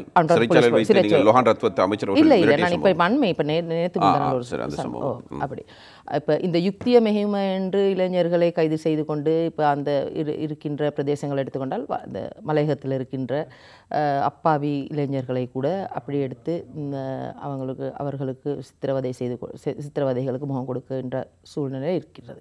இப்போ இந்த அரசாங்கத்தின் இவ்வாறான அராஜகம் நிகழ்ந்து கொண்டிருக்குது. அது மட்டுமல்லாமல் இந்த பாதாள கோஷ்டிகளின் நடவடிக்கையின் காரணத்தாலும் நாளுக்கு நாள் இந்த உயிரிழக்கின்ற மக்கள் இருக்கிறார்கள். இந்த வன்முறை நடந்து கொண்டே தான் இருக்குது. ஆனாலும் இன்னும் நாங்கள் பேரம் பேசிக்கொண்டிருக்கோம். நாங்கள் இன்னும் பேசிக்கொண்டிருக்கோம் 88 89 காலகட்டத்தில் நடந்தது. இப்போ இவர்களுடைய இந்த மறைமுகமான தீவிரவாதத்தை மறைத்துக் கொள்வதற்கு ஏதோ ஒரு பூச்சாண்டி காட்டிக் கொள்கின்ற விஷயமாக தான் நாங்கள் பார்க்கின்றோம் இந்த 88 89. அதை தாண்டி நாங்கள் இப்போ 40 வருஷம் வந்துட்டோம். நாங்கள் இப்போ 35 40 வருஷம் வந்துட்டோம். இப்போ இந்த 35 40 வருடங்களுக்குள்ள இலங்கையில் ஏற்படுத்தியிருக்கின்ற மாற்றங்கள் எவ்வாறானது என்பதை பற்றி நாங்கள் பேசாமல் இந்த கட்சி எவ்வளவு அபிவிருத்தி அடைந்திருக்கின்றது, 3 பாராளுமன்ற உறுப்பினர்களை வைத்துக்கொண்டு எவ்வாறான விடயங்களை நடத்தி வந்திருக்கின்றது, இந்த திருட்டு கும்பலை வெளிப்படுத்துவதற்கான எவ்வாறான நடவடிக்கை மேற்கொள்ளிருக்கின்றது, இந்த இலங்கையில் நடந்திருக்கின்ற மோசடிகளை பற்றி, அது மட்டுமல்லாமல் நடக்கின்ற அராஜகங்களை பற்றி, இந்த அரசியலில் இருக்கின்ற இந்த அரசியலில் அந்த அவர்களுடைய தங்களுடைய குடும்பங்களுக்கு மாத்திரம் வைத்து கொண்டிருக்கின்ற அதிகாரத்தை மக்கள் பயப்படுத்துவதற்கு, மக்களை இந்த அரசியலில் ஈடுபடுத்திக் கொள்வதற்கு, விழிப்புணர்வு ஏற்படுத்திக் கொள்வதற்கு இந்த கட்சி விரிவடைந்திருக்கின்ற அளவை பார்க்கும்போது அதற்கு அச்சம் கொண்ட ஏனைய கட்சிகள் தான் இதை சுட்டிக்காட்டிக்கொண்டே இருக்கின்றார்கள். அதையும் தாண்டி நாங்கள் அந்த அச்சத்தை தான் அந்த நேரத்தில் இருந்த சூழ்நிலையை தவறான திசையில் வதந்தி எழுப்பித்தான் இந்த பயத்தை ஏற்படுத்தி கொண்டிருக்கின்றார்கள். இப்போ அது எங்களுக்கு ஒரு படியப்பட்ட ஒரு கரையாத்தான் இருந்தது. ஆனாலும் இப்போ காலப்போக்கில் இதுவரையும் இப்போ பார்க்கும்போது அது காணாமல் போன ஒரு விஷயமாக தான் இருக்கு. அதாவது மறைந்து போய்கொண்டே இருக்கின்றது. இப்போ மக்கள் மத்தியில் நம்பிக்கை ஏற்பட்டிருக்குது. இந்த அரசியல் முறையை மாற்ற முடியுமானது தேசிய மக்கள் சக்தி மட்டும்தான் என்பதை மக்கள் விளங்கி கொண்டிருக்கிறார்கள். தேசிய மக்கள் சக்தி அதிகாரத்துக்கு வந்தால் இந்த அராஜக நிலைகள் தோன்றாது. கண்டிப்பாக. ஏனென்றால் இது ஒரு அரசியல் கட்சி மட்டுமில்லை. அது இந்த சமுதாய சீர்திருத்தத்தை எதிர்பார்க்கின்ற ஒரு மக்கள் இணைப்பு என்று கூற வேணும். எங்களுடைய எதிர்பார்ப்பு இந்த ஆட்சி பீடம் ஏறுவது அல்லது இந்த ஆட்சியை கைப்பற்றுவது மாத்திரமல்ல.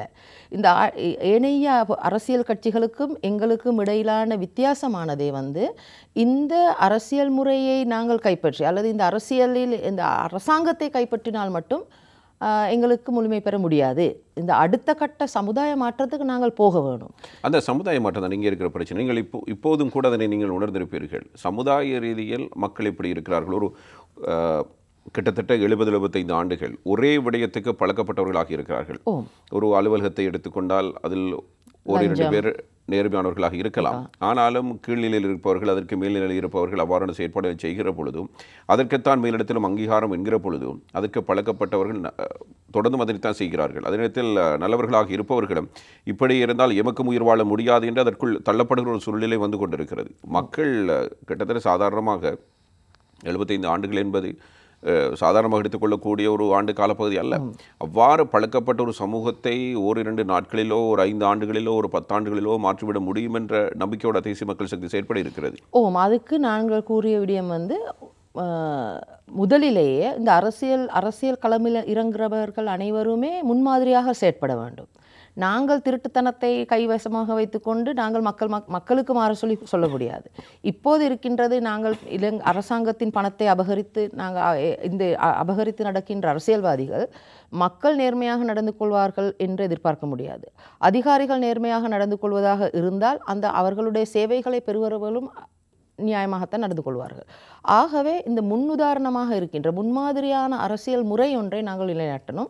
அதற்கு எங்கள் தேசிய மக்கள் சக்தியின் இருக்கின்ற அனைத்து உறுப்பினர்களும், மேல்மட்டத்தில் இருக்கின்ற உறுப்பினர்கள் இருந்து எங்கள் பிராந்திய பிரதேசங்களில் இருக்கின்ற உறுப்பினர்கள் வரையும் அனைவருமே அந்த கோட்பாட்டுக்குள்ளே வாழ்ந்து கொண்டு இருக்கிறார். இதுதானே ஜேவிபியினுடைய கொள்கை.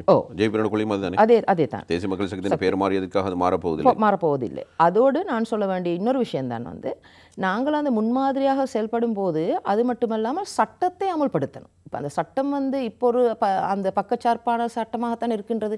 அதிகாரிகளுக்கு ஒரு சட்டம், பாமர மக்களுக்கு இன்னொரு சட்டம், வடக்கு கிழக்கில் ஒரு சட்டம், தெற்கில் இன்னொரு சட்டம், இவ்வாறான சட்டத்தின் சீர்குலைவுகள் நிறைய இருக்குது. ஆகவே சீரான சட்டத்தை, அந்த சீரான சட்டத்தில் தலையீடுகள் செய்யாத, சட்டத்துக்கு தலையீடுகள் செய்யாத அரசியல் முறை ஒன்று தேவைப்படுது. அரசியல் முறை சட்டத்தை காக்கின்றதாக இருக்குமே தவிர சட்டத்தை அமல்படுத்துவதற்கு தடையாக இருக்கின்ற அரசியல் முறை ஒன்று வரக்கூடாது. அது மட்டுமில்லாமல் தேசிய தேசிய மக்கள் சக்தியும் ஜேவிபியும் நாங்கள் ஒன்றிணைந்து கூறுகின்றது சமயம் என்றது வந்து அரசியலை அப்பாற்பட்ட விஷயம் ஒன்று. அது அது உயர்நிலையில் இருக்க வேண்டும் சமுதாயத்தில். அந்த அரசியல் தலையீடுகள் இல்லாத மதம், அரசியல் தலையீடுகள் இல்லாத சட்டம், அரசியல் தலையீடுகள் இல்லாத கல்வி, இது மூன்றும் சீராக இருக்கும்போது சமுதாய நாங்கள் அந்த முன்னுதாரணத்துடன் தான், அந்த முன்மாதிரியான திட்டத்துடன் தான் நாங்கள் இந்த சமுதாய மாற்றத்தை எதிர்பார்க்கின்றோம். நீங்கள் 2005ஆம் ஆண்டு ஜனாதிபதி தேர்தலில் யாருக்கு வாக்களித்தீர்கள்? நான் வாக்களித்தது வந்து அந்த நேரத்தில் 2005 மஹிந்த ராஜபக்ஷ. இப்போது நாட்டில் நடக்கிற அராஜக நிலைக்கு, குடும்ப வன்முறைக்கு, குடும்ப ஆதிக்கத்துக்கு அவர்கள் தான் பிரதான காரணி. உங்களுடைய கட்சி தான் அவர்களை வர்ணித்து மிக பெரும் தேசப்பற்றாளர்களாக உருவகப்படுத்தி அவர்களை இந்த நாட்டுக்கு கொண்டு வந்தது. அவர்கள் இந்த 75 ஆண்டுகளில் அந்த குறுகிய காலப்பகுதிக்குள் அதிகளவு இந்த நாட்டை துஷ்பிரயோகப்படுத்துவர்கள் என்றால் அவர்களின் ஒரு குற்றச்சாட்டை உங்களுடைய கட்சியை சொல்லுகிறது.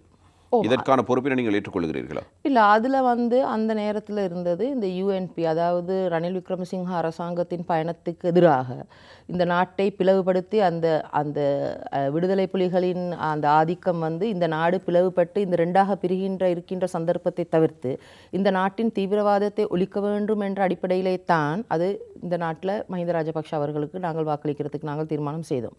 அந்த தீர்மானத்தை பற்றி நாங்கள் இப்போ பேசும்போது அந்த நேரத்தில் எடுக்க வேண்டிய முக்கிய நடவடிக்கையாக ரணில் விக்ரமசிங்கவின் அந்த தீவிரவாதத்துக்கு இணைப்பு விடுக்கின்ற அந்த அரசியல் முறையை காண செய்வதற்கு நாங்கள் மஹிந்த சமாதானம் பேசுவது, சமாதானத்தை உண்டு பண்ணுவது, தீவிரவாதத்துக்கு ஒத்துழைப்பு இல்லை. அந்த நேரத்தில் இருக்கின்ற சமாதானம் உருவாகும் பாதையில் இல்லை, ரிகெய்னிங் ஸ்ரீலங்கா என்ற ப்ரோக்ராம் அந்த ஊடாக வந்து இந்த இலங்கைக்கு அந்த வெளிநாட்டு தலையீடுகள் அதிகரித்து இலங்கையின் அந்த தீவிரவாதத்தை ஊக்குவிக்கின்ற முறைமைகள் தான் நடைமுறையில் இருந்தது.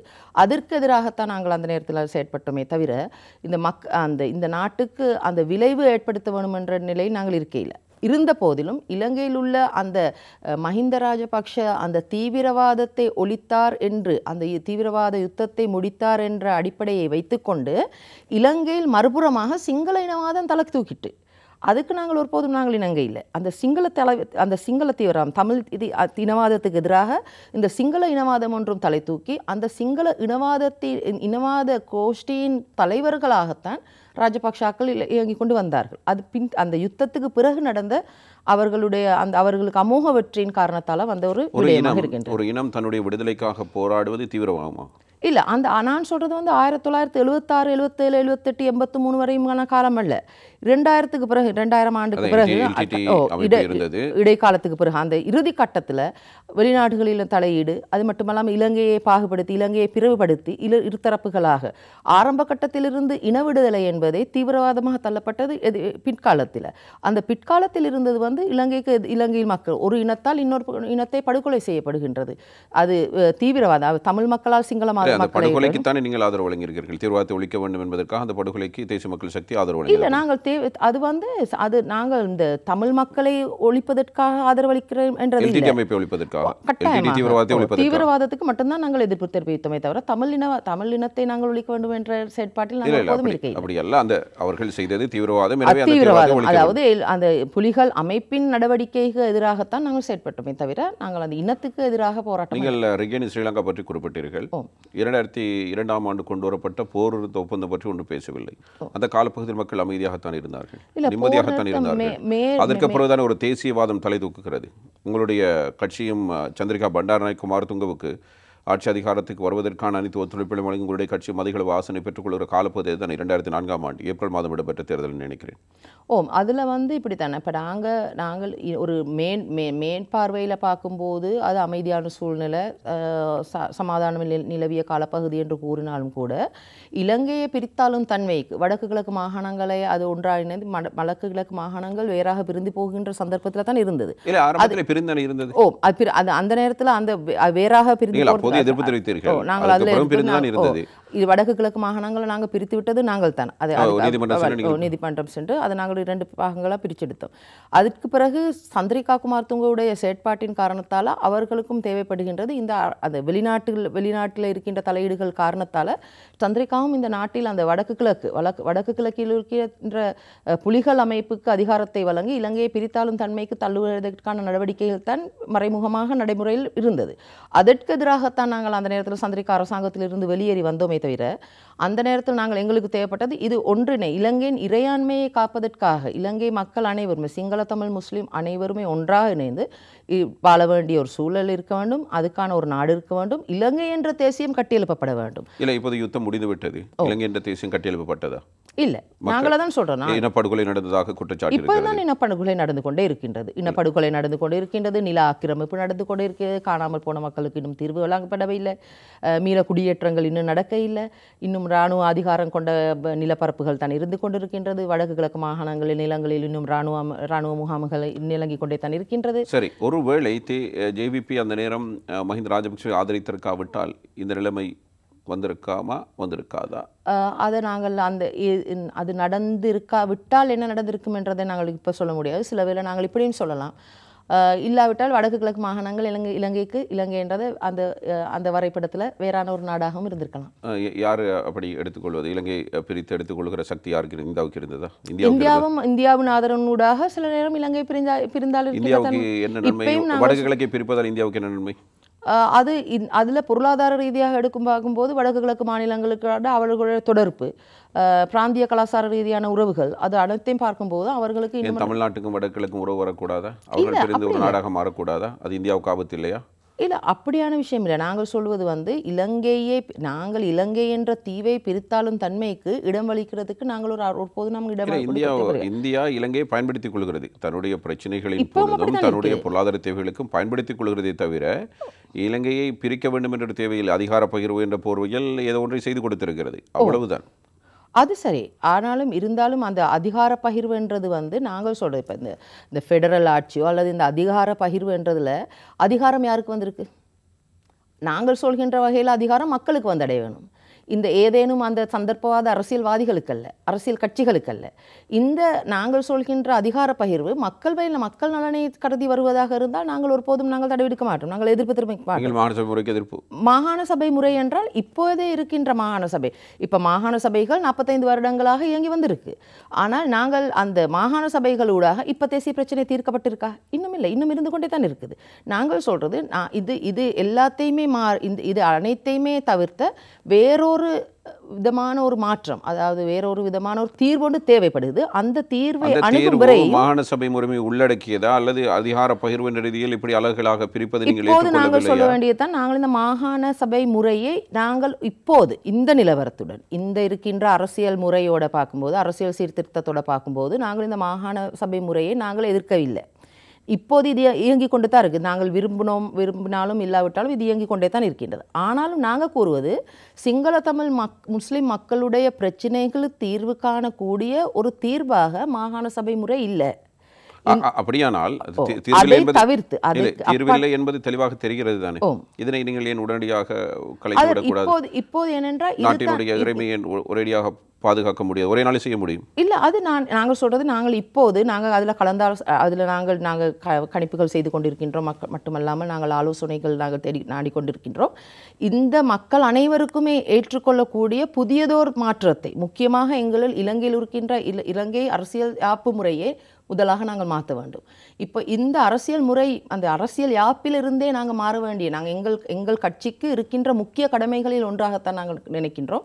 எங்கள் அரசாங்கத்தின் காலத்தில் முக்கியமாக இந்த யாப்பை மாற்ற வேண்டும். அந்த யாப்பினூடாகவே மாகாண சபை முறைக்கு நாங்கள் என்ன செய்வோம், இந்த மாகாண சபை முறையின் அதிகாரத்தை நாங்கள் பரவலாக்க முடியுமா, அல்லது இதுக்கு தவிர வேறொரு முறை ஒன்றை நாங்கள் இதுக்கு உள்வாங்க முடியுமா, ஏனைய ஏதாவது ஒரு தீர்ப்புக்கு போவோமா என்பதை நாங்கள் அனைவருமே ஒன்றாக சேர்ந்து எடுக்க வேண்டிய ஒரு முடிவு. அதிகார பரவலாக்கலுக்கு நீங்கள் விருப்பம் என்று எடுத்துக்கொள்ளலாமா? அதிகார பரவலாக்கல் செய்யப்பட்ட ஒரு தேசத்தில் இன்னும் ஒரு நாளில் அந்நிய நாடுகளுடைய தலையீடு வந்து விடாதா?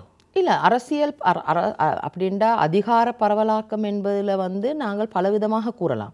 இந்த அரசியல் இப்போது இருக்கிற நிலவரத்துடன் பார்க்கும்போது இலங்கையில் இந்த நாட்டு மக்களுக்கு அப்படின்டா சிங்கள அரசியல்வாதிகள் தங்களுடைய மக்களை மாத்திரம் பிரதிநிதித்துவப்படுத்துகிறார்கள்.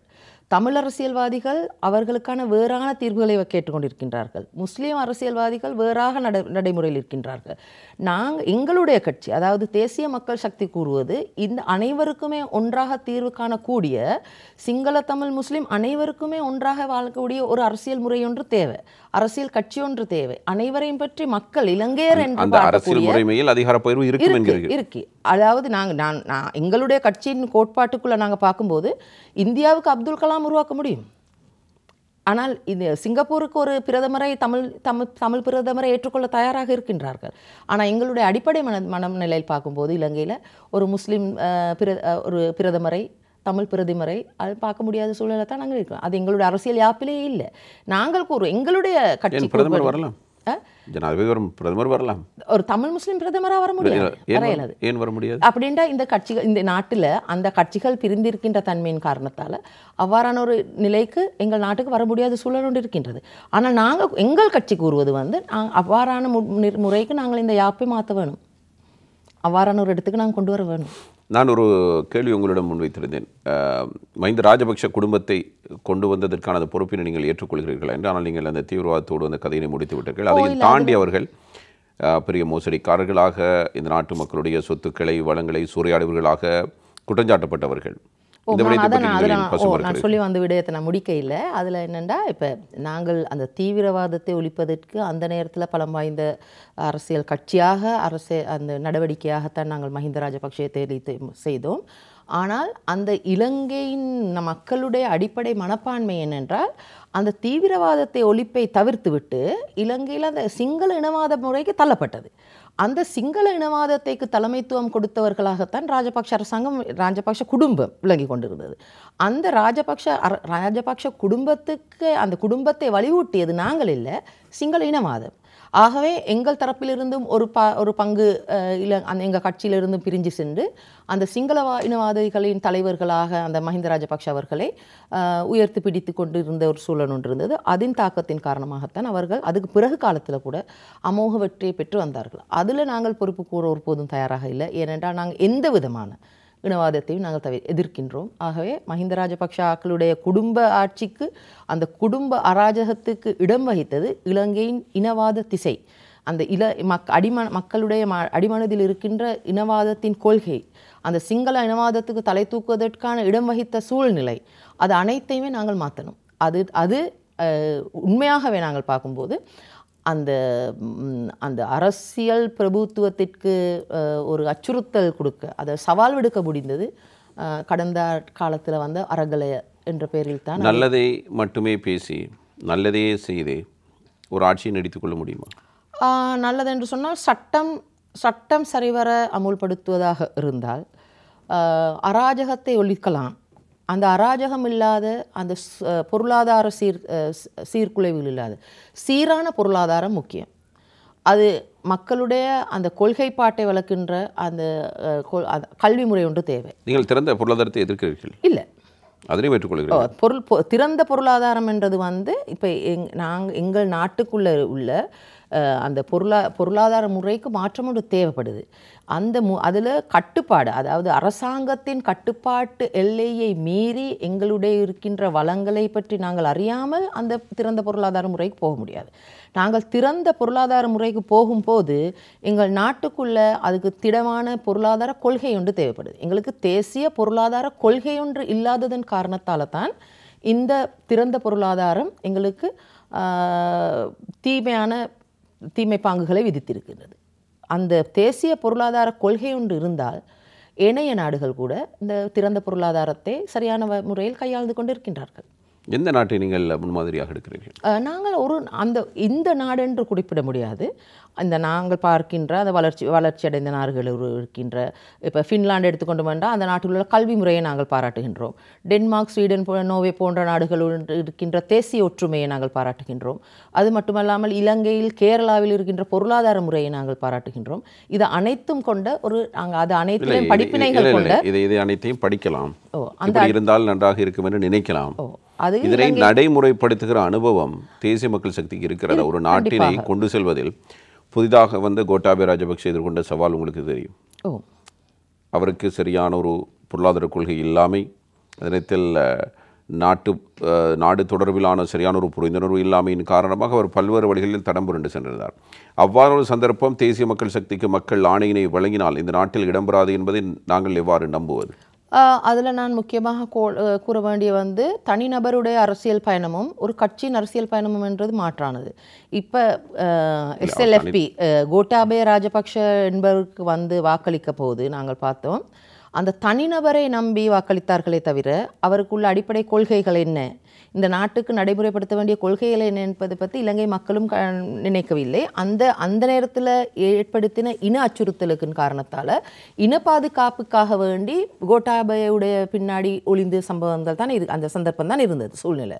அதனடுத்து பார்க்கும்போது அந்த அனுபவம் இல்லாத, கொள்கை ஒன்று இல்லாத, திடமான வேலை திட்டம் ஒன்று இல்லாத கோட்டாபய அவர் தோல்வி காண்டுவிட்டால், அது மட்டுமல்லாமல் கோட்டாபயை தோல்விக்கான செய்வதற்கான முக்கிய காரணம் அவர்களுடைய குடும்பத்துக்குள்ளும் இருந்தது. அதாவது கோட்டாபய வெற்றிகரமாக அவர்களுடைய ஆட்சி காலத்தை கொண்டாரா இருந்தால் மஹிந்த ராஜபக்ஷவுடைய மகனுக்கு நாமல் ராஜபக்ஷவுக்கு அரசியல் களமிறங்குவதற்கான வாய்ப்புகள் கிடைத்திருக்காது. ஆகவே கோட்டாபய ராஜபக்ஷவை தோல்விக்கான செய்வதற்கான அந்த சதித்திட்டம் ஒன்று அவர்களுடைய கட்சிக்குள்ளே இருந்தது. அந்த சதித்திட்டத்துக்குள் மாட்டிக்கொண்டு அவர் இந்த நாட்டையும் சீர்குலைத்துட்டு தானும் வீணாகி ஒதுங்கி ஓடி சென்ற சூழல் தான் அதுக்கு இருந்தது. நாங்கள் கூறுவது இது அனுரகுமார திசாநாயக்க என்ற தனிநபருடைய அரசியல் பயணம் அல்ல. இது எங்களுடைய பொதுவான வேலை திட்டம். நாங்கள் அனைவருக்கும் அதான கொள்கை பிரகடனமோடு நாங்கள் ஏற்படுத்தியிருக்கின்றோம். முக்கியமாக சொல்ல வேண்டும், நாங்கள் இந்த வருடம் மலையக மக்கள் இலங்கைக்கு 200 வருஷங்கள் ஆகிட்டு தமிழ் அரசியல் கட்சிகள் கூட தமிழர்களை பற்றி, தோட்ட தொழிலாளர்களை பற்றி, அவர்களுடைய உரிமைகளை பற்றி பிரகடனம் ஒன்றும் முன்வைக்காத சந்தர்ப்பத்தில் நாங்கள் தேசிய மக்கள் சக்தி ஹட்டன் பிரகடனத்தினூடாக இலங்கையில் இருக்கின்ற இந்திய வம்சாவளி மக்களை பற்றி கூட நாங்கள் ஒரு பிரகடனம் ஒன்று நாங்கள் எடுத்திருக்கின்றோம். அது மட்டுமல்லாமல் நாங்கள் எங்களுடைய வேலை திட்டங்கள், கல்வி, கலாச்சார, பொருளாதார, சுகாதார, சூழல், அது போன்ற பல்வேறு துறைகளை பற்றி வேலை திட்டமும் கொள்கை நிலைப்பாடுகளையும் நாங்கள் முன்வைத்திருக்கின்றோம். அதுக்காக வேண்டித்தான் அந்த துறை சார்ந்த நிபுணர்களுடன் ஆலோசித்து நாங்கள் அவர்களோட குழுவாக உருவாக்கி தான் இந்த கொள்கை பிரகடனங்களை நாங்கள் முன்வைத்திருக்கின்றோம். அந்த கொள்கைகளை மேற்கொள்வதற்கான, அந்த நடைமுறைப்படுத்துவதற்கான அதிகாரத்தை தான் நாங்கள் மக்களிடம் கேட்கின்றோம். அது ஒரு தனிநபரை மையப்படுத்தி கொண்ட அரசியல் பயணம் இல்லை. சரி, ஒரு வாகனத்தை வாங்கிவிடலாம், அதனை ஓட்ட தெரியுமா தெரியாதா என்கிற கேள்வி இருக்கும் அல்லவா? ஓட்ட தெரியாத ஒருவர் இல்லை, எங்கள் கட்சிக்குள்ள நிறைய பேர் இருக்கிறார்கள். அது ஒருபோதும் நாங்கள் நீண்ட ஒரு பயணம். இது நீங்களும் கூட்டாக ஓட்ட போகிறீர்கள்? இல்லை, நாங்கள் அந்த நீண்ட பயணம், அந்த நீண்ட பயணத்துக்குள்ள யாருக்கும் சோர்வு ஏற்படாத வகையில், எவரும் சோர்ந்து போகாத வகையில் நாங்கள் மாறி மாறி இந்த பயணத்தை மேற்கொள்வதற்கு தயாரான நிறைய பேர். அதிகார போட்டி, அரசியல் மோதல் எதுவும் வராது என்று சொல்கிறேன். அப்படி வரதுக்கான காரணம் இல்லை. ஏன்னா அது ஏனைய கட்சிகளுக்கு யார் அந்த நபர் என்றது முக்கியம். ஏனைய கட்சிகளுக்கு நாங்கள் போகின்ற செயல் என்ன என்பது எங்களுக்கு முக்கியம். அந்த செயலை அந்த நடைமுறைப்படுத்துவதற்கு திறமை வாய்ந்தவர்களுக்கு நாங்கள் இடமளிப்போம். இல்லை, ஜேவிபியினுடைய கொள்கைகள் கேட்பதற்கு சிறப்பாக இருக்கிறது. அதிகளவான இளைஞர்கள் ஈர்க்கப்படுகிறார்கள். அண்மையில் நான் கிழக்கு மாகாணத்தில் இருக்கிற சகோதரோடு பேசிக்கொண்டு இருக்கிற பொழுது அதில் முஸ்லீம் இளைஞர்கள் கூட இப்பொழுது அதிக அளவில் தேசிய மக்கள் சக்தியோடு ஈடுபாட்டோடு இருக்கிறார்கள். கடந்த உள்ளூராட்சி மன்ற தேர்தலிலும் அதிகளவானோர் போட்டியிடுவதற்கு தயாராக இருந்தார்கள். ஆனாலும் கூட இந்த தேசிய மக்கள் சக்தி வந்தால் இன்னதுதான் நடக்கும் என்கிற ஒரு எதிர்பார்ப்பு இன்னை எப்படி அவர்கள் புரிந்து கொள்வது என்பதில் ஒரு சிக்கல்களை தோன்றிக்கொண்டே இருக்கிறது. நீங்கள் சொல்வதை பார்த்தால் இது பரிபூர்ணமான முறையில் இந்த ஆட்சி நிர்வாகத்தை கொண்டு நடத்துவீர்கள் என்கிற நம்பிக்கையை நீங்கள் வெளிப்படுத்திக் கொண்டிருக்கிறீர்கள். இதனால் மற்றும் ஒரு கேள்வி, நல்லாட்சி காலப்பகுதியில் உங்களுடைய பங்களிப்பு நிறையவே இருந்தது. மறைமுகமாக மைத்திரிபால சிறிசேன வர வேண்டும் என்பதற்கான முயற்சி நீங்கள் எடுத்தீர்கள். 2005 எப்படி மஹிந்தவை கொண்டு வந்தீர்களோ 15 விரட்டுவதிலும் தேசிய மக்கள் சக்தியினுடைய பங்களிப்பு இருந்தது என்பதை நீங்கள் மறுக்கிறீர்களா? இல்லை, நாங்கள் மஹிந்த ராஜபக்ஷ மஹிந்த ராஜபக்ஷ நாங்கள் நான் ஆரம்பத்தில் கூறினால் அந்த யுத்த நிறுத்தத்துக்கு அல்லது அந்த போராட்ட காலத்து அந்த தீவிரவாதத்துக்கு எதிர்ப்பாக நாங்கள் நடைமுறைப்படுத்திய விடயமும் இந்த நல்லாட்சி காலத்தில் நாங்கள் மைத்திரிபால சிறிசேனைக்கு ஆதரவு தெரிவிக்க இல்லை.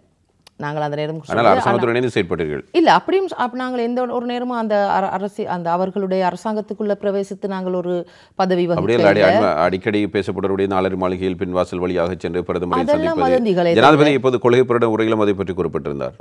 அது அவர்கள் இப்போ எங்களுடைய அவர்கள் எப்போதுமே எங்களுடைய எதிராளிகளாக அவர்கள் அதை சொல்ல வேணுமே. ஆனால் அது உண்மை இல்லை. நாங்கள் எங்களுடைய நல்லாட்சி காலத்தில் அந்த நல்லாட்சி முறைக்கு எங்களுடைய ஒருபோதுமான ஒரு ஆதரவும் எங்களுக்கு இருக்க இல்லை.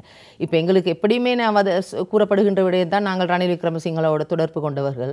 அது அவர்களுக்கு அந்த பயன்படுத்துறது அவர்களுடைய அரசியல் பயணத்துக்கு பயன்படுத்திக் கொள்வதை தவிர அது உண்மை இல்லை. இப்போ பார்க்கும்போது ஜேவிபி இரண்டு அணியாக இருந்தது. ஒரே சமகால பகுதியில் தான் அனுரகுமாரும் அரசியலுக்கு வந்தார், விமல் வீரவன்சவும் வந்தார். வந்ததற்கு பிறகு அனுரகுமார் கொஞ்சம் பச்சை சாயம் பூசிக்கொண்டார், அவர் விமல் வீரவன்சம் முற்றுமுழுதாக நீல சாயத்தை பூசிக்கொண்டார். அது அப்படி சொல்ல முடியாது. ஏனென்றால் அதில் இருக்கின்றது நாங்கள் அந்த கொள்கை நானும் அந்த காலத்தில் எங்கள் தேசப்பற்றுடைய தேசிய அமைப்பு நாங்கள் உருவாக்கி கொண்டிருந்த காலத்தில் அதில் நானும் இருந்திருக்கின்றேன். இனவாதத்துக்கு அப்படின்னா எங்களுடைய இந்த தீவிரவாதத்தை ஒழிக்க வேண்டும் என்ற கட்டத்திலிருந்து அந்த விமல் வீரவன்சத்தான் அந்த இனவாதத்துக்கு திசை திருப்பப்பட்டவர், அந்த இனவாதத்துக்கு சிங்கள இனவாதத்துக்கு தள்ளப்பட்டவர். ஆகவே தான் அந்த கட்சிக்குள்ள முரண்பாடுகளை உருவாகி இந்த கட்சியிலிருந்து விமல் வீரவன்ச வெளியேறினார். அவர் வெளியேறும் போது எழுப்பப்பட்ட குற்றச்சாட்டு தான் இவர்கள் இந்த பச்சை சாயத்துக்கு தள்ளப்பட்டது. அன்றகுமார ரணில் விக்ரமசிங்க சார்பானவர் என்றது அது வதந்தியை தவிர அது உண்மை அல்ல.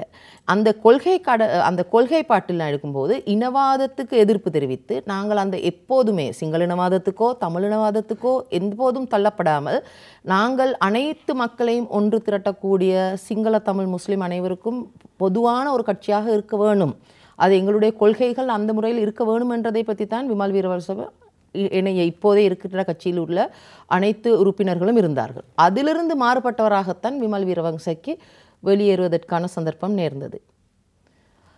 அதுதான் கூறணும். இப்போது மீண்டும் அவர்கள் வந்தால் இணைத்துக் கொள்வீர்களா? இல்லை அப்படி, அதாவது இப்போ எங்களுக்கு இந்த எங்கள் நாட்டுக்குள்ளே இருக்கின்ற ஊருக்குள்ளே இருக்கின்ற மக்களுடன் ஏதோ ஒரு மோதல் கிடையாது. ஆனாலும் இந்த நாட்டில் பொருளாதாரத்தை சீர்குலைப்பதற்கு, இந்த பொருளாதார வீழ்ச்சிக்கு எடுக்கப்பட்ட சட்ட நடவடிக்கைகளுக்கு பாராளுமன்றத்தில் கையுயர்த்தி இந்த அராஜகத்துக்கு கையுயர்த்தி தங்களுடைய முழுமையான வாக்குகளை அளித்தவர்களை ஒருபோதும் நாங்கள் கட்சிக்குள்ளே வாங்குவதற்கு, அந்த அரசியல்வாதிகளை நாங்கள் உள்வாங்குவதற்கு தயாராக இல்லை. ஆனாலும் இது அறியாமலும் தெரியாமலும் இந்த சிக்கலுக்கு, இந்த சூழ்ச்சிக்கு அகப்பட்ட சாதாரண மக்களை நாங்கள் எப்போதுமே பொதுமக்கள் நாங்கள் இணைந்து கொள்ள தயாராக இருக்கின்றோம். ஆனால் இந்த நாட்டின் இந்த இவ்வாறான நிலைக்கு தழுவதற்கான முழுமையான பங்களிப்பை வழங்கின, சட்டத்திட்டங்களை மேற்கொண்ட, அந்த சட்டத்திட்டங்களை அமுல்படுத்துவதற்கு பாராளுமன்றத்தில் வாக்களித்த எவரையுமே நாங்கள் ஏற்றுக்கொள்ள தயாராக இல்லை. நாட்டினுடைய அடுத்த ஜனாதிபதி யார்? அன்றகுமார திசாநாயக்க அவர்கள். தேர்தல் ஒன்று வரும் என நம்புகிறீர்கள்? கண்டிப்பாக தேர்தல் வரணும். வரும் என நம்புகிறீர்கள்? இப்போது சொல்லப்படுகிற நிறைவேற்று அதிகாரம் கொண்ட ஜனாதிபதியை ஒழிக்க வேண்டும் என்ற கோட்பாடு? நாங்கள் இப்படித்தானே இப்போ இது ஆரம்பத்திலிருந்தே நிறைவேற்று அதிகாரம் கொண்ட ஜனாதிபதி முறையை ஒழிக்க வேண்டும் என்ற இடத்தில் நாங்கள் நின்றோம். இப்போ நாங்கள் அதில் இருக்கின்றோம். ஆனால் இந்த நேரத்தில் இந்த எதிர்த்தரப்பினரால் இந்த நிறைவேற்று அதிகாரம் கொண்ட ஜனாதிபதி முறையை ஒழிக்க வேணும் என்றதுக்கு இந்த கூற்றை எழுப்பதற்கு முக்கிய காரணம் அவர்கள் ஏற்றுக்கொள்கின்றார்கள் அடுத்த ஜனாதிபதி அன்றகுமார திசாநாயக்க. அப்படி வந்தால் தங்களுக்கு அதுக்கு தண்டனை விதிக்கப்படும். ஆகவே அந்த தண்டனை விதிப்பதற்கான உரிமையை ரத்து செய்துவிட்டு போக வேணும் என்றதுக்காக வேண்டித்தான் இருக்கின்றார்கள். ஆகவே அந்த கூற்றுக்குள்ளே இருக்கு அடுத்த ஜனாதிபதி அன்றகுமார திசாநாயக்க. சரி, இதே நேரம் அனுரகுமார ஜனாதிபதியாக வரக்கூடும் என்பதனால் தான் இவ்வாறான முயற்சிகளை எடுக்கிறார்கள் என நீங்கள் ஒரு கருத்தில் முன்வைக்கிறீர்கள். தான் வர முடியாது என்பதனால் கூட அவ்வாறான முயற்சிகள் எடுக்கப்படலாம், அப்படியும் நடக்கலாம். இன்னும் ஒரு பக்கம் இன்னும் ஒருவரை தங்கள் பக்கம் இழுப்பதற்கு இன்னும் ஒருவரை உயர்த்தி பிடிப்பதும் மிக முக்கியமான காரணியாக இருக்கலாம். அப்படி நீங்கள் புரிந்து கொள்ளவில்லையா? சஜித் பிரேமதாச, அனுரகுமார இரண்டும் புதிய முகங்கள். அரசியல் பழைய முகங்களாக இருந்தாலும் ஜனாதிபதி வேட்பாளராக வந்தால் ரணில் விக்ரமசிங்கோடு ஒப்பிட்டு பார்க்கிற பொழுது புதிய முகங்களாக தெரிவார்கள். 2 பேருமே ஒவ்வொரு தடவை ஜனாதிபதி தேர்தலை எதிர்கொண்டிருக்கிறார்கள். இவர்களுள் ஒருவரை தங்கள் பக்கம் சாய்த்து கொள்ள வேண்டும் என்பதற்காக அனுரகுமாரை உயர்த்தி பிடிப்பதாக நீங்கள் நினைக்கவில்லையா? இல்லை, அதில் நாங்கள் பார்க்கும்போது ஒருவருக்கு எதிராக ஒருவர் அல்ல, ஒரு குழுக்கு எதிராக இன்னொரு குழு. அதாவது இந்த திருட்டு கும்பலாக இருக்கின்ற மஹிந்த ராஜபக்ஷ, கோட்டாபய ராஜபக்ஷ, மைத்ரி பால சிறிசேன, சந்திரிகா பண்டாரநாயக்க உடனே ரணில் விக்ரமசிங்கவும் ஒரு களத்தில் இருக்கின்றார். இப்போ நடுநிலையில் அல்லது வேறான ஒரு திசையில் இருக்கின்றார் என்று சஜித் பிரேமதாசா காட்டிக்கொண்டு இருக்கின்றார். ஆனாலும் நாங்கள் எதிர்பார்க்கின்றோம் அவரும் அந்த களத்துக்குள்ளே சேர வேணும், இல்லாட்டி அவர் அதிலிருந்து வீழ்ச்சி அடைய வேணும். அதுக்கு எதிர்த்தரப்பினராக அன்றகுமார திசாநாயக்க மாத்திரம்தான் இருக்கின்றார். அந்த திருட்டு கும்பலை ஒட்டுமொத்தமாக தோல்விக்கான செய்வதற்கு அன்றகுமார திசாநாயக்க அவர்களுக்கு திடமான பலம் இருக்கின்றது. அதாவது திருடர்கள் ஒரு பக்கம் இப்படி வந்து விடுவார்கள் என்ற நம்பிக்கையோடு இப்பயும் அவர்கள் ஒன்றாகத்தான் சேர்ந்திருக்கின்றார். 5 ஜனாதிபதிகள் ஒரே கட்சிக்குள்ள இருக்கிறார்கள் என்பதுதான், ஒரே கூட்டணிக்குள் ஒரே நோக்கத்தோடு இருக்கிறார்கள், ஒரே நோக்கத்துடன் இருக்கின்றார்கள். அனுரகுமார் திசாநாயக்கவை தோல்விக்கான செய்ய வேண்டும் என்ற நோக்குடனே அவர்கள் அனைவரும் அந்த 5 குழுக்களும் கூட்டணியாக சேர்ந்திருக்கிறார்கள். சரி, இப்படிப்பட்ட பல 10 ஆண்டுகள் 8 ஆண்டுகள் என்று ஆட்சி செலுத்தியவர்கள், அதிகாரத்தை தங்கள் வசம் வைத்து கொண்டிருந்தவர்கள், தங்கள் அதிகாரத்தை இழக்க ஒருபோதும் இடமளிக்க மாட்டார்கள், அதுக்கான வாய்ப்பினையும் கொடுக்க மாட்டார்கள். நீங்கள் நினைப்பது போன்று இலகுவான முறையில் அனுரகுமார சகோதரரால் வெற்றி பெற்றுவிட முடியுமா? கண்டிப்பாக. அதாவது ஜனாதிபதி தேர்தல் நடந்தால், ஜனாதிபதி தேர்தலை நாங்கள் ஒரு உண்மையாகவே சொல்ல வேண்டியது, அன்றகுமார் திசாநாயக்க அவர்களுக்கு வாக்களிக்கிறதுக்காக நிறைய பேர், அதாவது இலங்கையில் மக்களின் பெரும்பான்மையானோர் தயாராக இருக்கின்றார்கள். அந்த இடத்துக்கு இடமளித்தால் இலங்கையின் மாற்றம் கட்டாயமாக நடைபெறும். அதை மட்டுமல்லாமல் நாங்கள் சொல்ல வேண்டியது, நாங்கள் ஒருபோதும் எதிர்கட்சிகளோடு, அதாவது எங்களுடைய எதிராளிகளிடமிருந்து பழிவாங்கும் நோக்கத்துடனோ அல்லது மோதல்களை ஏற்படுத்தி கொள்ளும் வகையிலோ நாங்கள் ஒருபோதும் இல்லை. எங்களுக்கு அடுத்த கணமே, நாங்கள் வெற்றி பெற்ற அடுத்த கணமே நாங்கள் நியாயத்தை மக்களுக்கு பெற்றுக் கொடுக்க வேணும். அதற்காக முழு முயற்சியுடன் செயல்படுவோம். நீங்கள் ஒரு கட்டத்தில் குறிப்பிட்டீர்கள், 2023ஆம் ஆண்டு நீங்கள் ஒரு கணக்கெடுப்பை செய்கிற பொழுது பெண்களுடைய ஆதரவு குறைவாக இருந்தது, இப்பொழுது கணிசமான அளவு அதிகரித்திருக்கிறது என்று. நான் இந்த நாட்டு மக்களை புரிந்து கொண்ட வகையில், என்னுடைய ஆசை அல்ல, இந்த நாட்டு மக்களை நான் புரிந்து கொண்ட வகையில் இந்த அரசாங்கத்தினுடைய செயற்பாடுகள் ஓரளவுக்கு சீராக வந்து மக்களுக்கு நிவாரணங்கள் வசதிகள் அளிக்கப்பட்டு பொருளாதார சுமை குறைகிற பொழுது உங்களுடைய செல்வாக்கு குறையும் என்று நான் நினைக்கிறேன். அந்த நிலையை தாண்டிட்டார்கள். அந்த நிலையில் இருந்த நாங்களும் அதை எதிர்பார்க்கின்றோம். அரசாங்க தரப்பினரால் கேஸ் விலை குறைவு, அந்த அத்தியாவசிய உணவுப் பொருட்களின் விலை குறைவு, மின்சார கட்டண குறைவு, அது மட்டுமல்லாமல் வரிச்சுமையை குறைப்பது போன்ற விடயங்களில் இவர்கள் மேற்கொள்வார்கள் என்று நாங்கள் நினைக்கின்றோம். அதுகளை பற்றியும் நாங்கள் தெளிவிட்டிருக்கின்றோம் மக்களுக்கு. நாங்கள் சொல்லியிருக்கின்றது, அது மட்டுமல்ல, அது அனைத்தும் பெற்றுக்கொள்ளுங்கள், அது அனைத்தும் பெற்றுக்கொள்ளுங்கள், தருவதை அனைத்தையும் நீங்கள் வாங்கிக் கொள்ளுங்கள், வாக்குகளை மட்டும் எங்களுக்கு அளித்து விடுங்கள். ஏனென்றால் அடுத்த கிழமை அவர்கள் வெற்றி பெற்றார்கள் என்றால் அடுத்த கிழமை அது அனைத்துமே விலையேறி போய்விடும், மீண்டும் மீண்டும் விலையேறி போய்விடும், வாழ்வு நிலை சீர்குலைவுக்கு தள்ளப்படும், மீண்டும் மீண்டும் பாதாளத்தில் போய்விடுவீர்கள். ஆகவே தருகின்ற அனைத்தையும் பெற்றுக்கொண்டு வாக்குகளை மட்டும் எங்களுக்கு தாங்கள் என்று மக்களுக்கு நாங்கள் சொல்லியிருக்கின்றோம். திடமான நம்பிக்கையோடு இருக்கிறீர்கள். உங்களுடைய நம்பிக்கை வெற்றி பெற எங்களுடைய வாழ்த்துக்கள். நன்றி சரோஜா அவர்களே. நீங்கள் தேசிய மக்கள் சக்தியினுடைய நிறைவேற்றுக் குழு உறுப்பினராக இருந்து ஒரு நாட்டினுடைய ஒரு பகுதிகளுக்கு சென்று மக்களை சந்தித்து அதனூடாக உங்களுடைய கட்சியினுடைய வளர்ச்சிக்கும் தேசத்தினுடைய வளர்ச்சிக்கும் நீங்கள் பாடுபட்டு கொண்டிருக்கிறீர்கள். உங்களுக்கு எமது மனமார்ந்த நன்றிகளை நாங்கள் தெரிவிக்கிறோம். நன்றி, வணக்கம். இன்றைய தினம் அதிர்வு நிகழ்ச்சியில் பங்கேற்றிருந்தது தேசிய மக்கள் சக்தியினுடைய நிறைவேற்றுக் குழு உறுப்பினர், ருகுணு பல்கலைக்கழகத்தினுடைய வருகைதரு விரிவுரையாளர், பெண்களின் உரிமைகளுக்கான அமைப்பின் தலைவியாக இருக்கிற சரோஜா சாவித்ரி அவர்கள். அவருக்கு எமது நன்றிகளை தெரிவித்துக் கொண்டு நாங்கள் நிகழ்ச்சியில் விடைபெற்றுக் கொள்கிறோம். மற்றும் ஒரு நிகழ்ச்சியில் மீண்டும் சந்திப்போம் என்ற நம்பிக்கையோடு நன்றி, வணக்கம்.